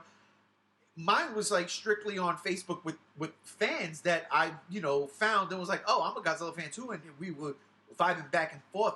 And then everybody was like, this movie's never coming out, and I'm like, don't say that. Are you fucking kidding me? You can't be serious. This gotta come out. Like, this movie has to come out. And they were like, well, it won't. And then bam. Then we get the trailers, and I was like, well, I guess I'll see you in May 2014, suckers. Say it to my face. Oh, man, but yeah, so these trailers were fantastic. I gotta be honest. Again, not judging the movie, judging the trailers. Mm-hmm. Some of the lines in this trailer, the second trailer especially, was fantastic. The Serizawa line, about... We didn't even hear the iconic ending to that. All we heard was, we think nature is in our control and not the other way around. Right. We don't hear that last part. But that's the best part, because that's the cock tease, Oh, yeah. That leaves you with the blue balls. And when you have blue balls, it usually turns into a pulse, a blue pulse, or a blue stream. Let me stop. That's terrible. I'm sorry. I am sorry, fans. Oh my God! What am I doing? The innuendos. I know. Ugh, Well, that's a God. bone hard scientific fact right there, bro. Green PTSD reminded me of my last weekend. Oh my God! But no, that Goodness gracious. But yeah, knowing what we know, even though we're trying not to know that, yeah, the not hearing that last part of that line, just the trailer alone and the way they leave it dangling is perfect. Because again, watching the trailer, we don't know. Even though in that second trailer we do see something else, we didn't get a full glimpse. We don't know what it is, but we know that's not Godzilla. And I loved it. I think It's Rodan confirmed. it was Rodan confirmed. It's just, again, Bryan Cranston in that trailer. Ken Watanabe's, voiceover in that trailer. The music, the mood. Like Rob said, there's no better way to sum that up. It's fucking alarm clock. It was the wake up call. It's perfect. Yeah, wake up, guys. He's back. So, Back and literally bigger than ever. for the moment. So, For the moment. all right, we're going to take another break right here. We're going to go watch the Kong Skull Island trailers, and we'll come back to see what our reactions are for that. We'll be back in a second. Okay. We're back. We just watched the Comic-Con trailer for Kong Skull Island, and then the final trailer for Kong Skull Island. And I'm going first. The Comic-Con trailer was dope. Nice lead-in. It was very moody. It was different. I love Vietnam. I love war, but Vietnam is one of those wars that I love. The second trailer, the final trailer. I'm going to be honest with you guys. I never saw that final trailer. I never saw it. I never saw it. I'm going to tell you this. When I saw the Comic-Con trailer, and then I watched, that was the teaser, then I watched like the first official trailer. From that point on, I said, I'm not watching nothing else. I will not. I refuse. And the reason why I know I didn't watch this final trailer is because the song they played is one of my all-time favorite songs. I sing it all the time. Whenever I get mad at something. Bad Moon Rising. Yep. No, it's not Bad Moon Rising. It's We Gotta Get Out of This Place. If it's the last thing we ever do. That's the trailer I watched. That's not the trailer y'all watched. Bad Moon Rising was the... Well, Bad Moon the Rising trailer was that like... I watched that's not this final trailer that we all just watched together was the one that had Bad Moon Rising. Right, that was the last one I watched, and I said I'm not watching nothing else. So this final trailer, like, dude... So now my whole shit just got shifted because of this one song. I love that song. And it makes that trailer so cool because it's like, yeah, that's not a place you want to be at. And again, we're not judging it off the movie. So, God, that was fun. I will say, I was watching that trailer. There's a certain part of that trailer that I remember being a very integral part of the first trailer, like the first official trailer that I loved, and that's when he goes, "Is that a monkey?" Oh, dude, I love that part. It's like probably my favorite line in all of these things. But yeah, man, that was fucking fun. That was fun. The song, just knowing everything. They're stuck with a giant monster. You see all the fucking skull crawlers. You see everything's just happening. I love the machine guns and the weapons all cocking with the music. Clack, clack, clack. Oh, that was dope. That was dope. That was dope. Rob, you go next. We're going down the line reverse. All right, so like you, I've never seen that final trailer before. I'm pretty sure I had the exact same mindset as you. It's like, okay, I think I saw 2 trailers, and that was it for me. But, yo, that Comic-Con trailer still fucking hits to this day. Yeah. No cap. That shit still fucking hits. And that's something that, all the way up to the final trailer, I'm guessing, was just so, such a big part of those movies. Like, you're watching this trailer and you're having fun. And you go into that movie and you're having a lot of fun watching it. Like, that's the one thing with these Skull Island trailers that just carried right on over to the movie perfectly. It's a fun film to watch. And it's just a good film overall. But, oh man, seeing Kong back after God knows how long since Peter Jackson's Kong, seeing him whomping some friggin' lizards and everything, attacking helicopters, bro. It was 12 years. It was 12 years. Kong than that, bro. It was 12 years it's since we fantastic. Seen Kong. Yep. 12 years? Peter Jackson, 2005. Skull Island, 2017. Jesus. Well, I love those trailers. I do. It makes me want to go watch Skull Island right now, yo. Like, as soon as we're done, I'm going to peace and go watch me some Skull Island, watch some monkey. But those are great trailers, man. Fantastic trailers. Brother Chase, what you think? Brings me back to a lot of memories when I was working at a movie theater. Because during that time, that was when I was working at the movie theater, and I saw every trailer plastered on the screen that they offered. And not only that, still when we were doing news for the block party and stuff, I remember seeing all of those, and I was watching the Bad Moon Rising one. I didn't see the one you guys are watching, but I just remembered being super excited about this because I wanted to. The trailers made me just think like this was like Skull Island in hell, and the one thing though that kind of like makes me a little bummed is like the joke that Marlowe makes of calling them squirrel crawlers in the trailer is a lot better in the trailer than in the actual film, and I'm kind of bummed about that. I was just realizing that, but the film ultimately the trailers make it look fun, make it look like it is just an apocalyptic, not an apocalyptic, but like apocalypse now type film, and that's obviously what Jordan Roberts was going for, but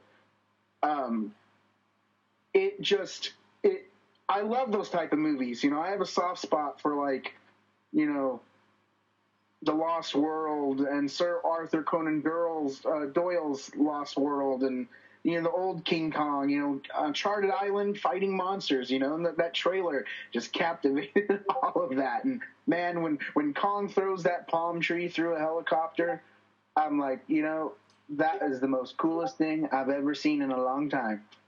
And I was all for it. And also, the trailers remind me a lot of like War of the Gargantuas in a way too, and because Kong is a gargantua pretty much, and that kind of could lead into a gargantuan film maybe. But I love those trailers. Towards the end on the sidelines, I outdid it because I saw everything the film had to offer, and by the time the movie came out, I saw pretty much everything. Well, the trailer don't worry. We ain't talking about the movie, just the trailer. But aside from all of that, the trailers for me brought me back to when I watched Peter Jackson's King Kong when I was about, I don't know how old I would have been, probably 10, 11 at that point. It was cool. Gams.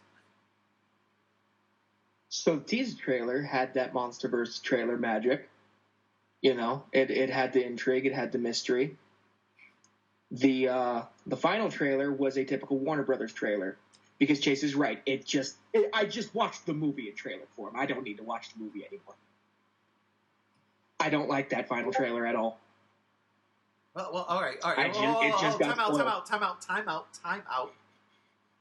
I see what you're saying, but if you didn't see that movie yet, what did you think of the trailer? If I didn't see the movie yet, I would be disappointed once I did see the movie. But we don't know that. What did you think of the trailer standing on its own merits? I still think it would show too much. It gave me the same feeling I did when I watched the Batman v Superman trailer and it showed Doomsday. There you go. That's what I'm talking about. That's what I want from you. There it is. Keep it coming. No, I have to kind of add something here too. With 2014 and this is kind of a staple here, but Warner Brothers doesn't really go out of their way to hide things in their movies. So what you usually see in the trailers is what you usually get. It's like I think that kind of valid on Andrew's part. It would have been disappointed either way. Time out. Because that's exactly what happened, though. But that's not what we're talking about. You see, you're missing the point. We're talking about the trailers. Just the trailers. Because if you want to get into those hypotheticals, then nothing we saw in that 2014 trailer was anything we got in that movie. And that's not what we're talking about. So we cannot base these trailers right now on what we've seen in the movies. We haven't seen the movies yet. We're just focusing on the trailers. So go ahead, Gam. Like just comparing it to the teaser trailer and the Bad Moon Rising trailer, which is what I watched before I stopped. That trailer just showed way too much. It showed practically most of Kong's battle with the skull crawlers. It showed way too much of the humor You're missing the point. of the film. I feel like it should have cut some of the jokes and left it for the movie. You're missing a point. You're missing a point. We don't know yet that they showed all of that. Judging the trailer on its own merit. He could be speculating it showed too much. Judging the trailer on its own merits. I literally physically cannot, because it's just the movie as a trailer. Like, literally, hypothetically speaking, I watched this trailer. Oh, that's a cool trailer. I really want to watch this movie because, looking at the trailer, just as a trailer, yeah, it's a really cool trailer. Going to the movie? Oh, fuck, I watched the fucking movie. Listen, I know what you're saying because that's exactly my review for the fucking movie. But I'm not reviewing the movie, I'm reviewing the trailer. Do you understand what I'm saying? Yeah, you're baiting.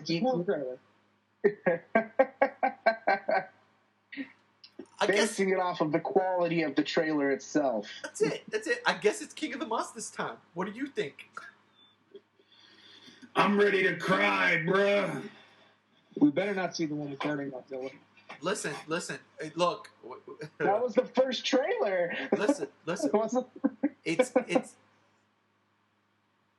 whatever. It's got to be. Did Comic-Con drop a trailer for King of the Monsters? They did, right? Yes. So we got to watch. That was the one with just the music and the visuals. Okay, so we got to watch that one, and then we got to watch trailer 2, the second trailer. I think it's the second trailer. Let me find out. Hang on. All right, we'll be back.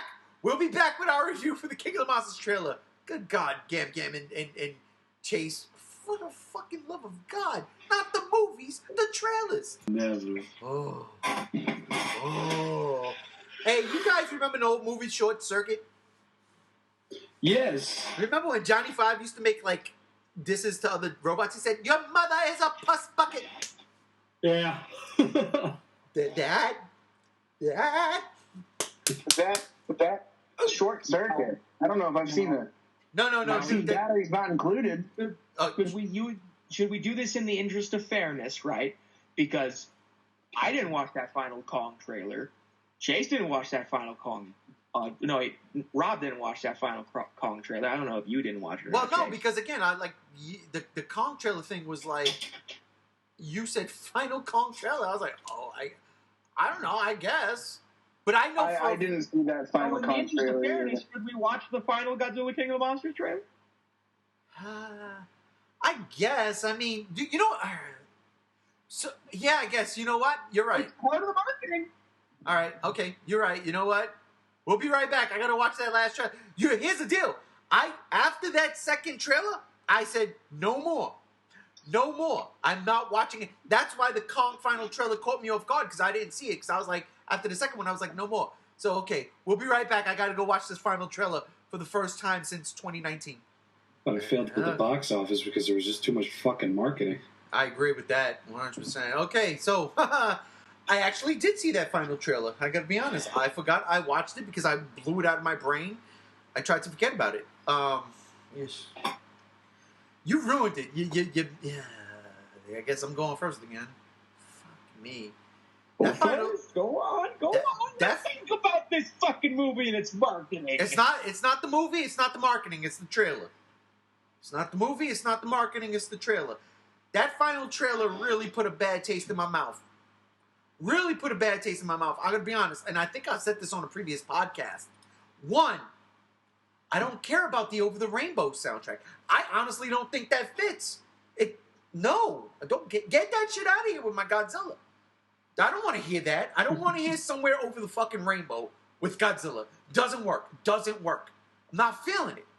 So right off the bat, I'm not a fan of this trailer because of that.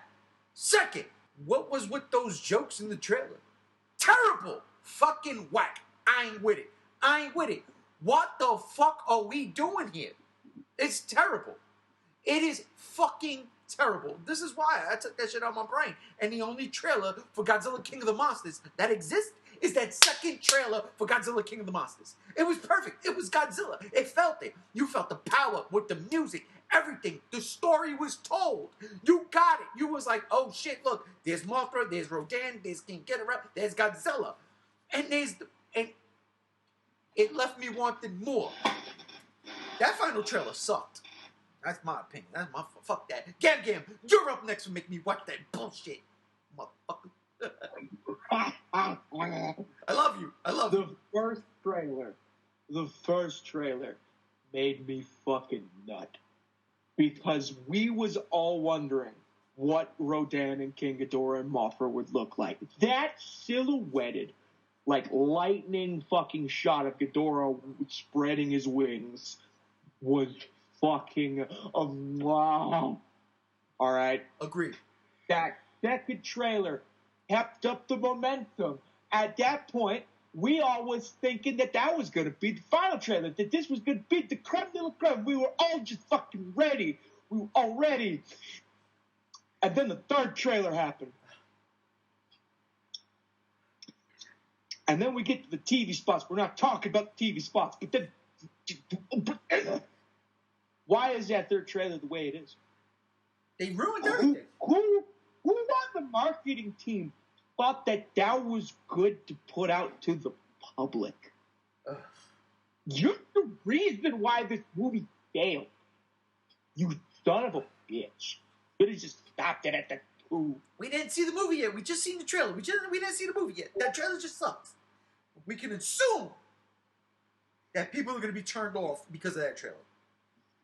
The people were turned off. We can assume. No, we can assume. Pretend this is 2019 January. Oh, you're pretending this is 2019. I talked to my friends about this trailer. They thought it sucked. They didn't want to see the movie after that. That's what I'm talking about. That's what I want to hear. Trailer reactions.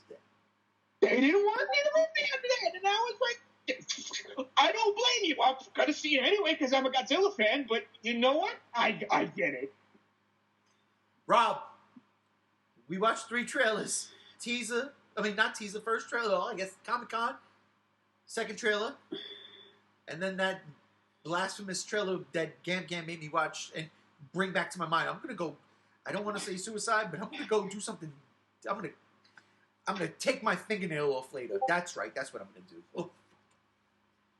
That final trailer was so unnecessary. I barely remember the final trailer, and now I know why, because it's just so blasé. But to talk about the good trailers, well, I'm just going to talk about the first trailer so I don't go on rambling. The first KOTM trailer did something really important, and that's just showing the beauty that can be in a Godzilla film, because I feel like the beauty gets kind of like tossed in the mix, and everybody's got their one thing that they're gravitating towards. And the KOTM trailer 1, that absolutely brought that to the forefront. Beautiful music, beautiful visuals, beautiful things going on, even though it's a lot of destruction and shit. But for me, that's like the milestone right there. That first KOTM trailer, had it just been that and the second trailer, bro, it would have been a perfectly seasoned pizza pie right there. But, oh, Jesus, tap dancing, Christ, all that fucking marketing that we didn't goddamn need. Anyway, first trailer for me is my personal favorite. Second trailer is absolutely amazing as well. But, again, those 2 trailers would have sufficed perfectly. Absolutely. Would have been perfectly fine. Everything else was just too much at that point. But I still stand by with what I said. That first trailer is beautiful. Listen. And no other Monsterverse trailer, in that sense, beat it. Here's a plug. When we get to the Godzilla King of the Monsters review, that's going to be in a minute. When we get to it, we got to incorporate all of that into that review. So I appreciate y'all just going off the trailers. But yeah, everything y'all, this is going to become the head. A question. Did Godzilla vs. Kong have more than one trailer? Because I don't think it had more than one trailer. It only had one. It didn't need anything else. But anyhow, Chase, your take on these 3 trailers. Oh, God. Dude, I'm sorry, and I know this is probably off topic, but watching that final trailer made me severely depressed. Just because just my feelings of the film. But man, I'm kind of with Rob. That first trailer showing the beauty of the music. I mean, I don't really care for Over the Rainbow. You don't need to incorporate Wizard of Oz into Godzilla. That's fucking dumb to me. And that was one thing I never liked. But there's just the visuals and the music. I mean, I still say King of the Monsters should have been the final Monsterverse film, and Godzilla vs. Kong should have came next. But the trailer itself, with the beautiful visuals and just the fact that we get the 4 core, Godzilla character, Mothra, Rodan, King Ghidorah, and Godzilla. It looks. The trailers made it out to be the ultimate Godzilla movie for fans, and just a fun and just a spectacle. And then when you get to the second trailer and you get more of that action, it's more, this gung ho, this is what it's about, and you actually get to see what King Ghidorah looks like, and you're like, you get that relief because you're like, yes, it doesn't look horrible. And that was everyone's main thing is King Ghidorah going to look like King Ghidorah? Because we knew what Godzilla looked like already, and Mothra. And then seeing Mothra's face in that trailer, it's all furry, and you're like, oh, it's beautiful. Everything of those first 2 trailers were fantastic, and they should have. And then I agree wholeheartedly, those should have been it.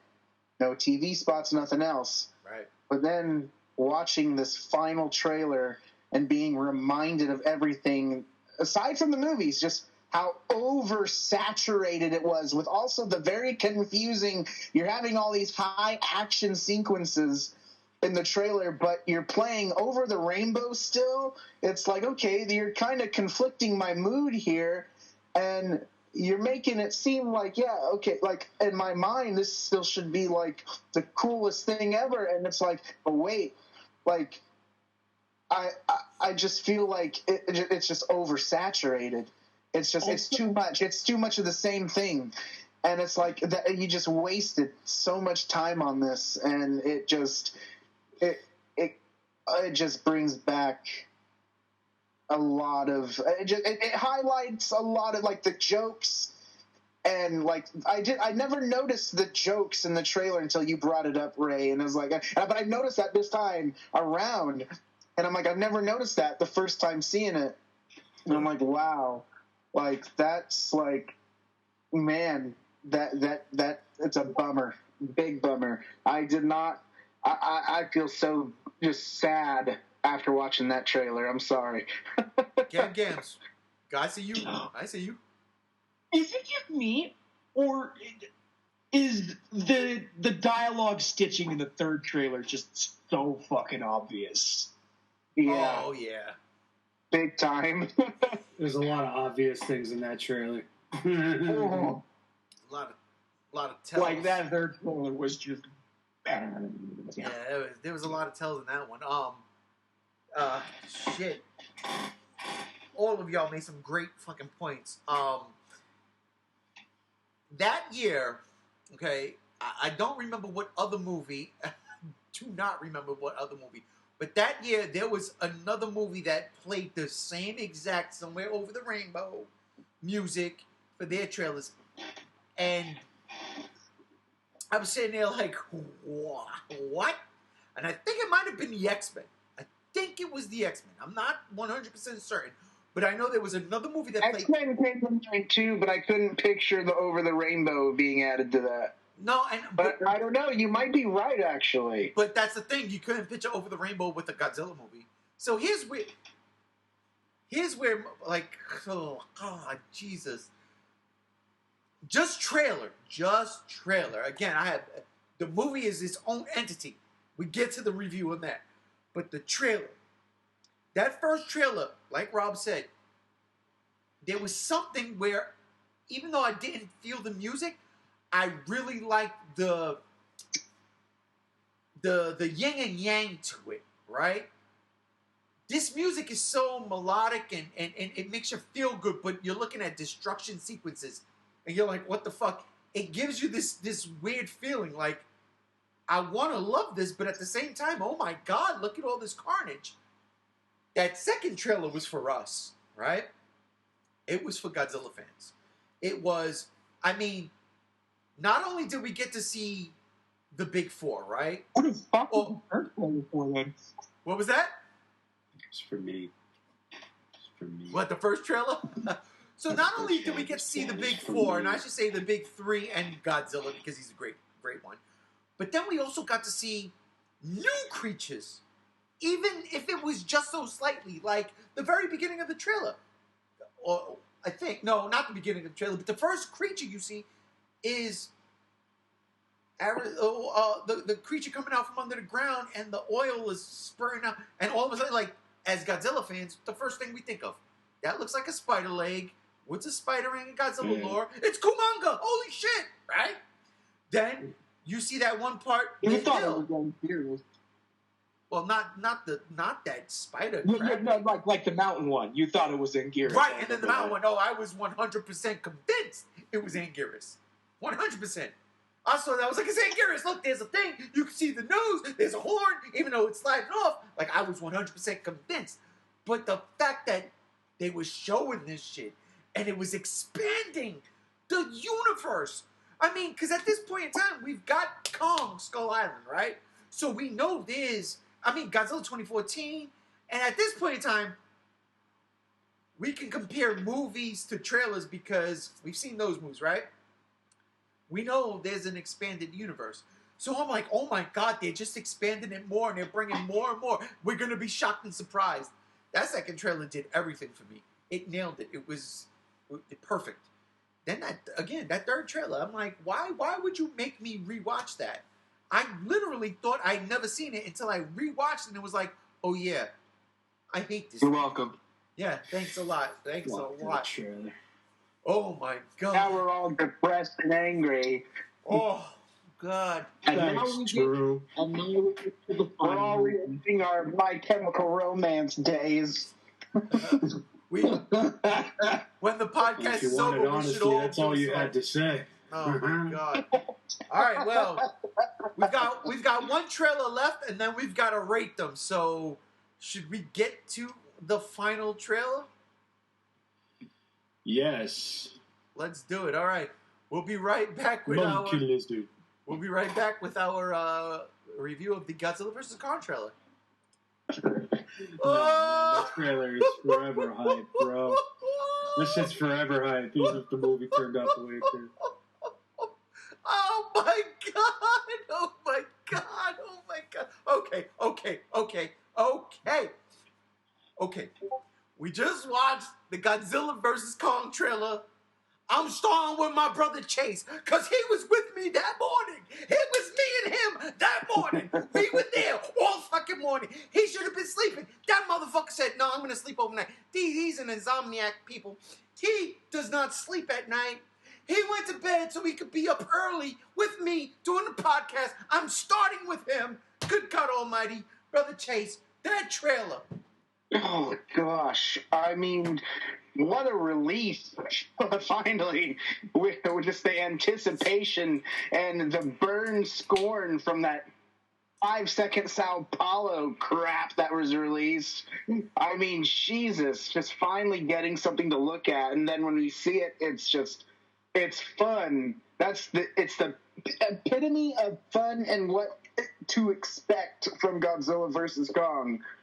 Like, just being so set up to like, wow, this is going to be an ultimate showdown type film and have that hype and that excitement and just the explosiveness of just like, wow, this is Godzilla and Kong are going to beat the shit out of each other and like they're not holding back the punches. And just finally getting that relief of just, wow, finally, the trailer to me is still fun to watch. And the film is still fun to watch, but the trailer to me, man, that trailer, it never got old for me. I mean, I didn't oversaturate it, everything with views, but that trailer it sold me instantly. I mean, of course, Godzilla aside is a given, but that trailer was such a relief for me because I was so worried, with everything that they were talking about and everything that was going on, to finally see this trailer, and that it actually was like, it almost showed it showed so much confidence in the trailer and so much excitement and just it really caught your attention, and I was glad. Like it seemed like it almost seemed like they learned from King of the Monsters what not to do. And then now with Godzilla vs. Kong, they implemented that, and that was nice to see. But man, I still love that trailer. Just watching that again, I was like, wow! I want to go watch that now. Gams, my brother Andrew, you were not a part of that original podcast. What are your thoughts? Not. What I was doing was I knew right out the gate when this trailer dropped what I needed to do. And that was to show every single customer that would go through my line, every single person who would give me the time of day. I would be like, hey, yo, check this shit out. And I would show it to them. Half of those views is me showing it to other people, going, hey, yo, check this shit out. And they go, oh, yeah? And I'm like, oh. And they're like, oh, I'm going to see that. I'm like, hey, let's go together, bro. And he gets you like a TV and you put in your work in and just stream it on loop. That is what I did. I literally brought all of my coworkers who could come to my house. I had chairs set up in my room with my big TV. That big TV right there. And we would literally watch Godzilla vs. Kong on HBO Max.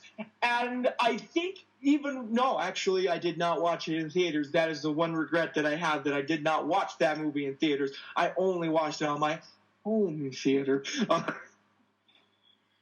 My God. But it was middle of pandemical times. I can be forgiven, I hope. But listen, absolute shout out to Butte, Montana for anybody that went and saw Gam at work that watched the trailer, man. Shout out to you.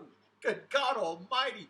Rob, we had done one Shout podcast. Shout out to you for putting up with me being like,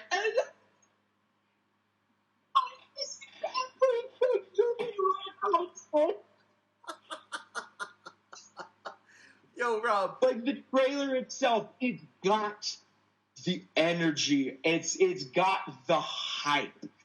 Because literally, the trailer, and to a lesser extent the movie, it knew what it wanted from the general audience. And what the general audience wanted was the monkey punching the lizard in the face, and all of the monkey punched the lizard in the face. Oh my God, I love it. Rob, we done one podcast at the time together, right? So, what were your thoughts for that Godzilla vs. Kong trailer? I was sitting right here. My desk was towards the wall, and I was recording a reaction video with my friend Will, and my God, we missed the play button like 2 times each. It was fucking torture. And, oh man, like we were desunk and everything, bro. I don't know the proper term, fuck grammar. But when we finally got it, and we finally made it past that explosion, bro, it was like fucking Nirvana. I mean, this movie had been delayed how many fucking times? 3, 4? Fuck, man, we did like 3 or 4 podcasts just on the delay, yeah. Too many, but yo, did those fucking delays just come melting down and absolutely just worked for this trailer's fucking hype, bro. Like, I didn't give a fuck at that point. Monkey Lizard punch fight. Like, it's fucking here. It's finally here. Streaming, theater. I mean, I loved every second of it. what I wanted to see was 2 to 3 minutes worth of something you selling me this fucking movie. And it did. It did. It did absolutely that. I saw Godzilla. I saw Kong. I heard some cheesy trailer music that absolutely fucking bops. And I was there. Opening day, HBO Max, right fucking here. Watched it on my screen, and I'm like, hey, yo, all right. That trailer brought me here. My fandom involvement obviously brought me there too, but it's like, all right. That was a good fucking trailer. It was the only goddamn trailer. I think we got like a couple of TV spots or something, but it serviced me. If I was not a Godzilla fan, I would have gone to see that regardless. Because, I mean, I feel like everybody and their mother knows King Kong versus Godzilla. So it's like, yo, we back. We're here. Monkey, lizard. We're here. We're fighting. It's great. It's a great trailer. It really is. It's a great trailer. Man, that trailer ain't got shit on Asylum's 8 versus Lizard or whatever the fuck. Let me stop. What a beautiful fucking movie that was. Thank you, Amazon. Me and Rob, we watched that movie together. Thank you, Amazon. I appreciate you. I was not sober, and that, to this day, will remain one of my favorite movie-going experiences I've had on Discord, because Jesus, tap dancing Christ, I have worked some shitty jobs, and I have seen some shit. And boy, oh boy, let me tell you, that might be the biggest piece of shit I've ever seen in my fucking life, and I loved every goddamn fucking minute of it. Oh, I can't wait Jesus. I can't wait to watch it. Bro. This is thing why about we're that friends, movie. Rob. This is why we're friends. You get my love for the Asylum. You get it. Bro, the best thing about that movie, both the monkey and the lizard, the monster, both of those fucking designs, those fucking CGI models, you can get off of Source Filmmaker. Yes, you can get those for free. They made that movie probably with a budget of $12,000, maybe a little bit more, and not an ounce of that was spent on an original fucking monster design, and I love it. Love it. You gotta love it. That ain't gorilla film right there. And the Doritos were man. Pretty much. My God. You gotta what a love it. Fucking ride. You gotta love it the way I love this trailer. Oh my God Almighty! When I tell you, that trailer opens up, and look, we know what's coming, right? Godzilla versus Kong. When 2014 came out, that was never a fucking thought. I'll never forget this. 2013, April. Before I move out here to Vegas in May, I am working on a film with my good buddy back in New York, right? And one of the production crew members who used to hang out with us here in not on the block party but on the geek out. We go to a bar after wrapping the film, and he goes, because we know 2014 is coming. He goes, "What if they make a King Kong versus Godzilla remake?" And I laugh. You so funny. You know nothing. You ain't me. I got the Godzilla tattoo. You're just a guy who thinks you know things.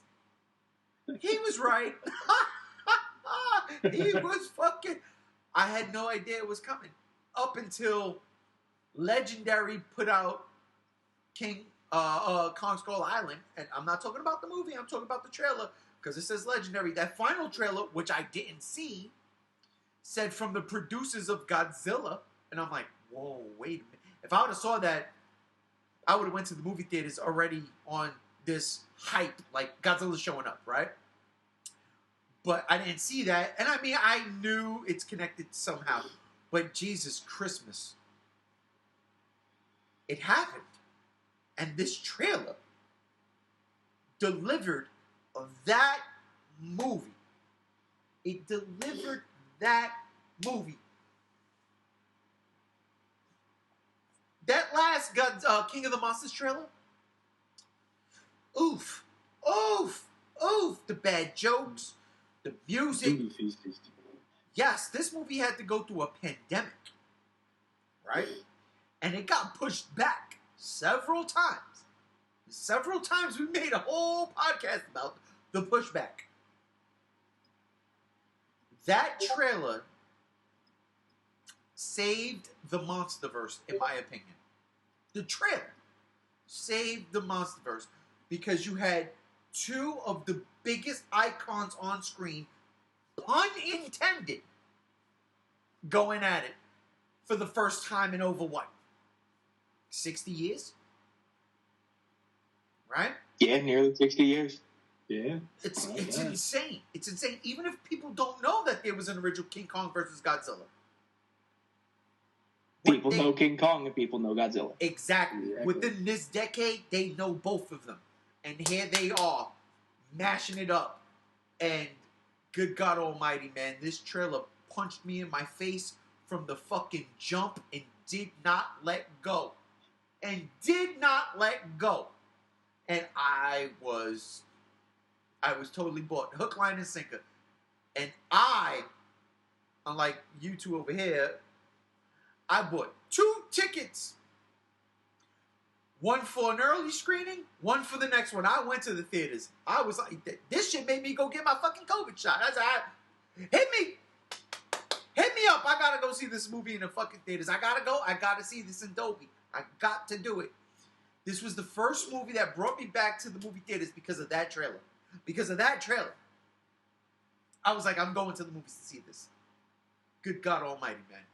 I cannot. Getting that GVK shot for it, bro. Got the GVK shot for it. I got my first dose. I was like, oh my God. That trailer is fucking hyped. Hyped. But this podcast is about reviewing all the trailers. So here we go now. We get to rank them. You've heard all of our opinions. Now we get to rank the trailers. And eeny, meeny, miny, mo, catch a big ape by its toe. If it hollers, let it go. Eeny, meeny, miny, Gam Z1. You get to go first on the ranking scale. The very top, I'm going to work my way down. Yes, sir. From 1. The very top. No. Wait. Time out. No. You know what? Work from bottom up. That's more suspenseful. Okay. The worst trailer is the third King of the Monsters trailer. The final trailer. That thing's a piece of shit. That thing literally nearly ruined that entire movie. Oh, wait. Down. Time out. You know what? I should have put some guidelines in this. That was my bad. I should have done this. Let's not go with the worst out of the bunch, right? Because, yeah, King of the Monsters, that final trailer was terrible. We're just going by movies, which had, like... The best trailer for each movie, rank that from the bottom to the top. So, we got 4 movies. What was your favorite trailer from each movie from the bottom to the top? That's what we should do. Okay. So, my least favorite of my favorite trailers for the movies, right? My least favorite is probably going to be the Kong Skull Island one, if only because we don't really get that much of Kong himself. You mostly... It mostly is like looks like a jungle movie if you didn't see the title before you but like if you left the trailer before the title dropped, you'd be like, oh, that's just a dumb Vietnam jungle movie or something like that with the teaser trailer. But that's still my favorite trailer for Kong Skull Island. Now, as for the next one up, that would probably be the King of the Monsters second trailer. Hype as hell. Really good trailer. But compared to the other two, it's just it doesn't compare in the hype, and it doesn't compare in the ways that I'm going to explain with my number one. As for the number 2, that'd be the GBK trailer.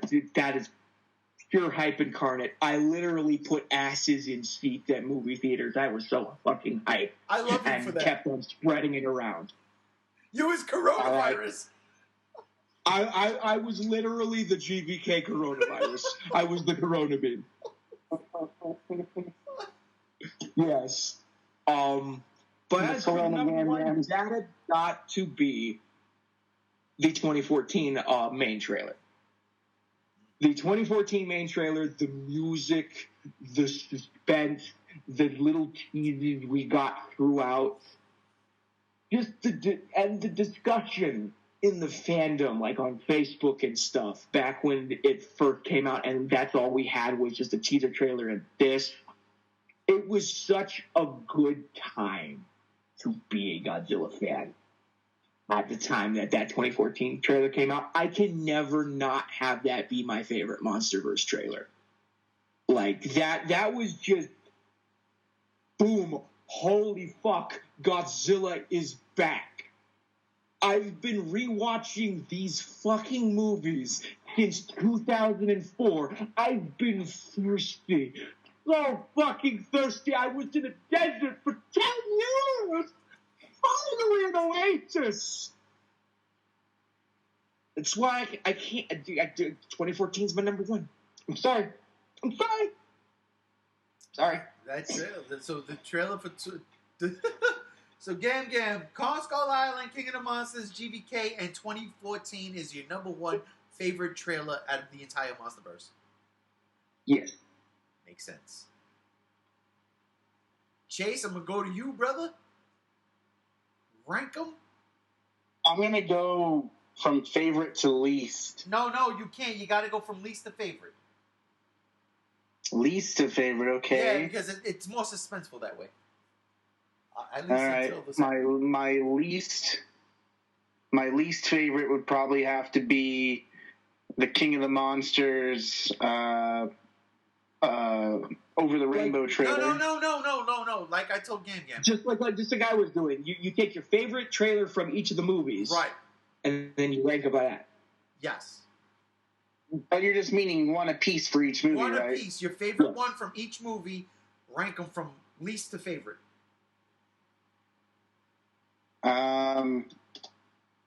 Well, that's what I was doing, right? Saying my least favorite was the King of the Monsters one. Okay. And then probably my second least would be Kong Skull Island. And then my third would be Godzilla vs. Kong. And my first would be 2014. That trailer for 2014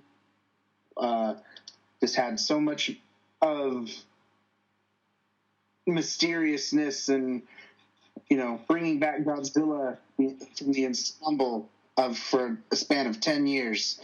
Just, too. Yeah, so. It's almost as if I predicted this. Damn you, Gam Gam. Damn you. Rob. Least favorite trailer, probably going to have to go to Skull Island. Just because I think around that time, and I hate to bring it back, I'm sorry, I'm going to do it. Around the time that was coming out, I think the Shin Godzilla trailer came out, or one of them came out, and I didn't give diddly squat about Kong. So yeah, neither did I. I literally didn't see Kong in theaters. I didn't see Kong until a few months after it came out on Blu-ray. Oh no! My ass was in that seat opening night. Agreed. Me and my two friends were one of the only 8 people there. I was still there. Don't get me wrong. It's a new Kong movie. I gotta go. So Skull Island's my least favorite. Number 3. I'm sorry. Number 3 is going to go to GVK. Nothing wrong with it. Absolute hype. That is for Truesies. But my number 2 is the first KOTM trailer. I'm sorry, but all these trailers are great. All these trailers make me want to watch these movies. But That first KOTM trailer did something magical, man. It's like, even if it's better than the movie that it was a trailer for, like, it still did something insanely beautiful, and I can't get over that. I would buy a DVD of just that trailer. It's so fucking good. So, yeah. Wow. Yeah, I just want to say. And Okay, Which number go one, ahead. Rob? No, go ahead. Go ahead. Go ahead, Shin Rob. my number one trailer is the first trailer for Shin Godzilla. There we go. So, real quick, and I'll be honest with you, I swear to God, I really wanted to incorporate Shin Godzilla in this because, good God Almighty, those trailers were fucking dope. These trailers were fucking fantastic. I mean, we did a 2+ hour podcast on like the fucking Philippine trailer. Of Shin Godzilla. I remember that because I remember all of you guys were hyped. All of you guys were hyped. I was the only negative Nancy during the trailers. During Look the how much trailers, it I changed. fucking hated it. And I flipped it. And you flipped it. You guys hated the movie, but I love the movie. I love the movie. What are you talking about? I keep telling you. Why don't nobody listen You to me? hated the movie for the longest since it came out. You only just now got on the Shin train, baby. I've been on this since 2016. It took a minute. It took me to watch all the Godzilla movies to appreciate that reboot. Yeah, you're absolutely right. You're absolutely right. I appreciated that shit Godzilla. And now it's Shin Godzilla. It's a reboot. Shinzilla. Let's go. Let's go. But I digress. Back on track. 2014. The Yeah. first 2014 trailer is my favorite. How can it not? How can it not? Again, it was the alarm clock. It was the Godzilla alarm clock. It set such a significant tone. It got more people in the theaters than I think most would ever have considered just hearing, oh, there's another Godzilla movie coming out. The trailer did amazing things. The trailer helped that movie get to the fucking worldwide gross that it got to. And I'm sorry, but GVK, massive fucking hype. KOTM, beautiful. 2014, that's what started it all, baby. That's what woke this fucking fan base up out of its decade-long nap. That was the 2014's the Alpha. It's the Omega. It's Orion's belt, bro. It's got everything the franchise needed. And all we get is a silhouette of Godzilla, and that sold millions. Billions of people across the world. It's like 1998 ain't happening again, bro. This shit's real. This is that good shit. This is that pesto right there, bro. Right up top of my fucking stuffed shells and my gravy. I got my soda on left hand and everything. Whoa. That's what that shit was. Whoa. Did you say stuffed shells and gravy? Not like that. It's Sauce. stuffed shells. He calls marinara sauce gravy. Yeah, Because he's Italian. Yeah, I was raised Italian and we I call it totally, gravy. I totally get it. I know. I totally get it. Trust me. All my best friends, Italians. Grandma would fuck me up if I said sauce. Yeah, Sorry, Grandma. exactly. I got you. That's exactly how it went. I got you. But that's what it is, man. Listen, I ain't mad at you. Good God Almighty, Gam Gam. Man, we're 3 for 3, ain't we, right? That's for you, Do Gam I Gam. hear more? That's that finger for you, Gam Gams. He called it. He called it a week ago when I was like, this is what I want to do. Kong Skull Island comes in. It's my least favorite, right? All the trailers. I will say this. I did not see that final trailer up until today. So hearing that song, which is one of my favorite songs, because again, anytime something ain't vibing with me, I sing that song, We Gotta Get Out of This Place. That song worked way more than Bad Moon Rising did. But that Bad Moon Rising trailer was dope. Kong Skull Island probably has the best line in any trailer. Is that a monkey? Hands down. Yeah, monkey. It's one of my favorite lines in the whole Monsterverse. After Let Them Fight, is that a monkey? Is this my number 2, right? I love it. But Kong Skull Island, you know, no knocking Kong. We love giant monsters, but you ain't Godzilla, buddy. You ain't Godzilla. And we're going by trailers, not movies. But even if we were going by movies, Sayonara Skull Island. Coming in number 3. Okay. I'm sorry, fellas. I gotta be honest with you. Okay. It's okay. We'll have that discussion when we get to it. As much as I love 2014, because I fucking do, those trailers really got me. And I'm mad at Rob. I'm mad at you, Rob, because of what you said. I never thought about it like that. But the alarm clock, that is something fucking poignant. It's beautiful, because that's exactly what it was. It was the alarm clock. It was, it's time to wake up. All you sleep agents out there, and I feel that. I felt that. You know why? Because for so long, and this is what, I'm not getting emotional, but I'm going to tell y'all. Emotional. This is what it felt like being like the elder here out of this group. Being a Godzilla fan was not cool for me growing up. It wasn't. It was not cool for me growing up either. No, but again, all right, but different places. But there was more Godzilla things. There was more. When you were a teenager, you got to experience Godzilla destroy all monsters melee. You know what I'm saying? Mm-hmm. I was an adult. Yeah. I was an adult. My Godzilla came from the Showa era. I didn't find the Heisei series until my mid-teens. You know? And even then, they weren't out here. That was imported. That was some underground shit. Now, I could be cool underground, but trying to bring that shit to pop culture limelight, that shit ain't cool, man. Listen, I was the only motherfucker in high school, and I should have graduated already, where I was like, oh my God, they're making a new Godzilla movie. That was when 98 was coming out. I graduated in 97, so we got that trailer then. You know what I'm saying? It was a rough time. You could not be a Godzilla fan then. Being a geek, period. You had to be low. Yeah. So when you say the alarm clock, that shit resonates with me in such a fucking way, because I'm like, God damn, that's exactly what it was. Where I could fucking leave. Well, I'm lying, because I had the Godzilla tattoo way before that, because I was like, you know what, fuck it, I'm an adult now. I make my own money. Motherfuckers can't talk to me the way, you know, it is what it is. This is me. But when 2014 came out and that trailer dropped, and I was like, you see that? That's why. That's fucking why. But You're just doing this to spite me. no, I'm not. No, I swear on everything I'm not. Because I swear to God, when you said that in the chat, I really thought you meant my number one.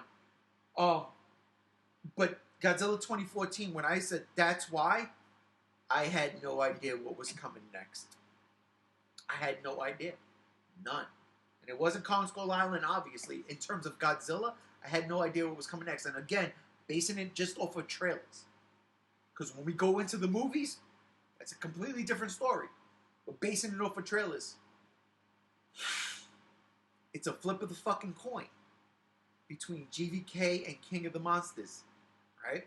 And again, it's our favorite. GVK only had one trailer. King of the Monsters had 3. You know where my favorite trailer lies. That's the second GVK, King of the Monsters trailer, I mean. So it's a flip of the coin between that and GVK and... Here comes 2014 saying, hi, do you remember me? Fuck, because fuck. God, I didn't give this enough thought. I fucked this up. Okay. Movie go Star Wars on you. Nope. Search your demons. You know it to be true. And that's where I'm going to go. Godzilla, the King of the Monsters trailer, which is my favorite trailer of all time. That second trailer.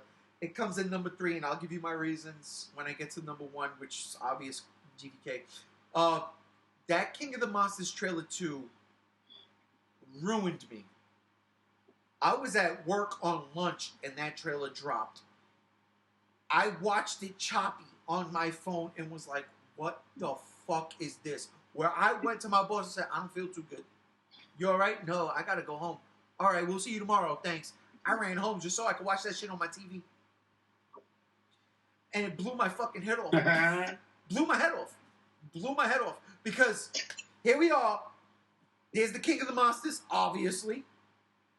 But we got Rodan. So fuck me. My favorite monster, second favorite monster. We got Mothra, we got King Ghidorah. Jesus Christ, and everything was crystal clear, and everything looked perfect. And the music, and the fucking idea of these other creatures. Again, you see the things come up. Oh my God, it's Kumanga. Oh my God, coming out of the fucking mountain. There's Anguirus. You get all of that in this trailer. You get a sense of urgency. What the fuck is happening? It blew me away. It literally was like the greatest thing in the world. It really was. In terms of Godzilla, it was the greatest thing in the world. So, let's say that movie came first. I can, without a doubt, look at all the naysayers and everybody that picked on me growing up because I like Godzilla and go, but you like that, don't you? And they'd be like, yeah, we do. Of course you do. Look at that shit. It's the Marvel Godzilla movie. Am I lying? It really is. It's the Marvel version of Godzilla. You ain't lying, bro. And everybody's on it. That is not a cap.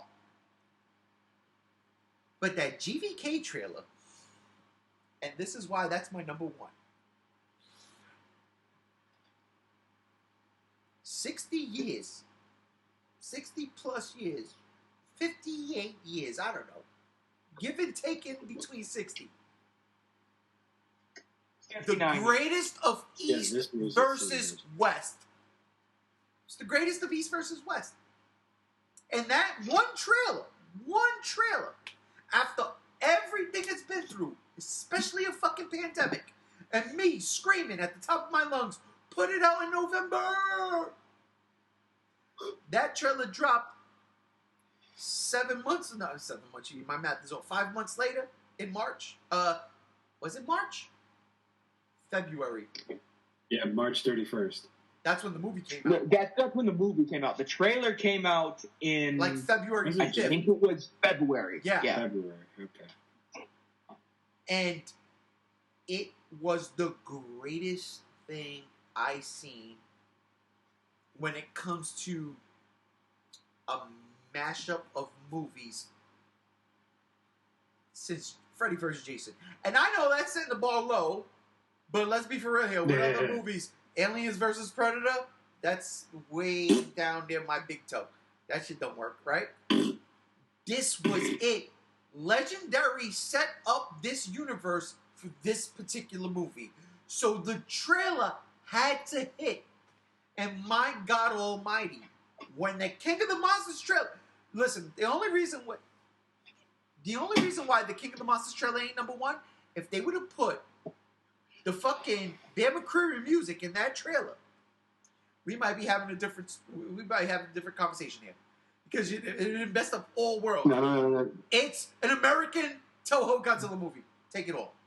G1. Come on now. Oh, go ahead. There's only one thing that needed to add to that trailer. It could have had the same exact music. All it needed was Rodan's roar. And that'll do it, ladies and gentlemen, for this particular... Why you...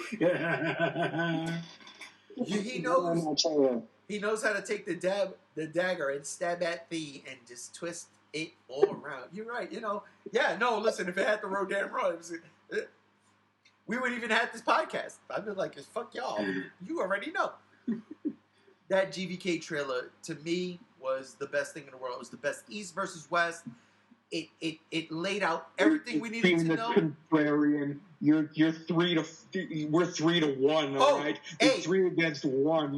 Listen, and I will honestly say, without a shadow of a doubt, I have no problem being the minority in this one. This is not me trying to get one up on y'all. Nope. Yous win. Absolutely. I love that 2014 trailer. And like Rob said, the wake-up call. For me, dealing with the shit I had to deal with, the wake-up call for me was showing everybody after that movie came out, 2014. Look what we got after that.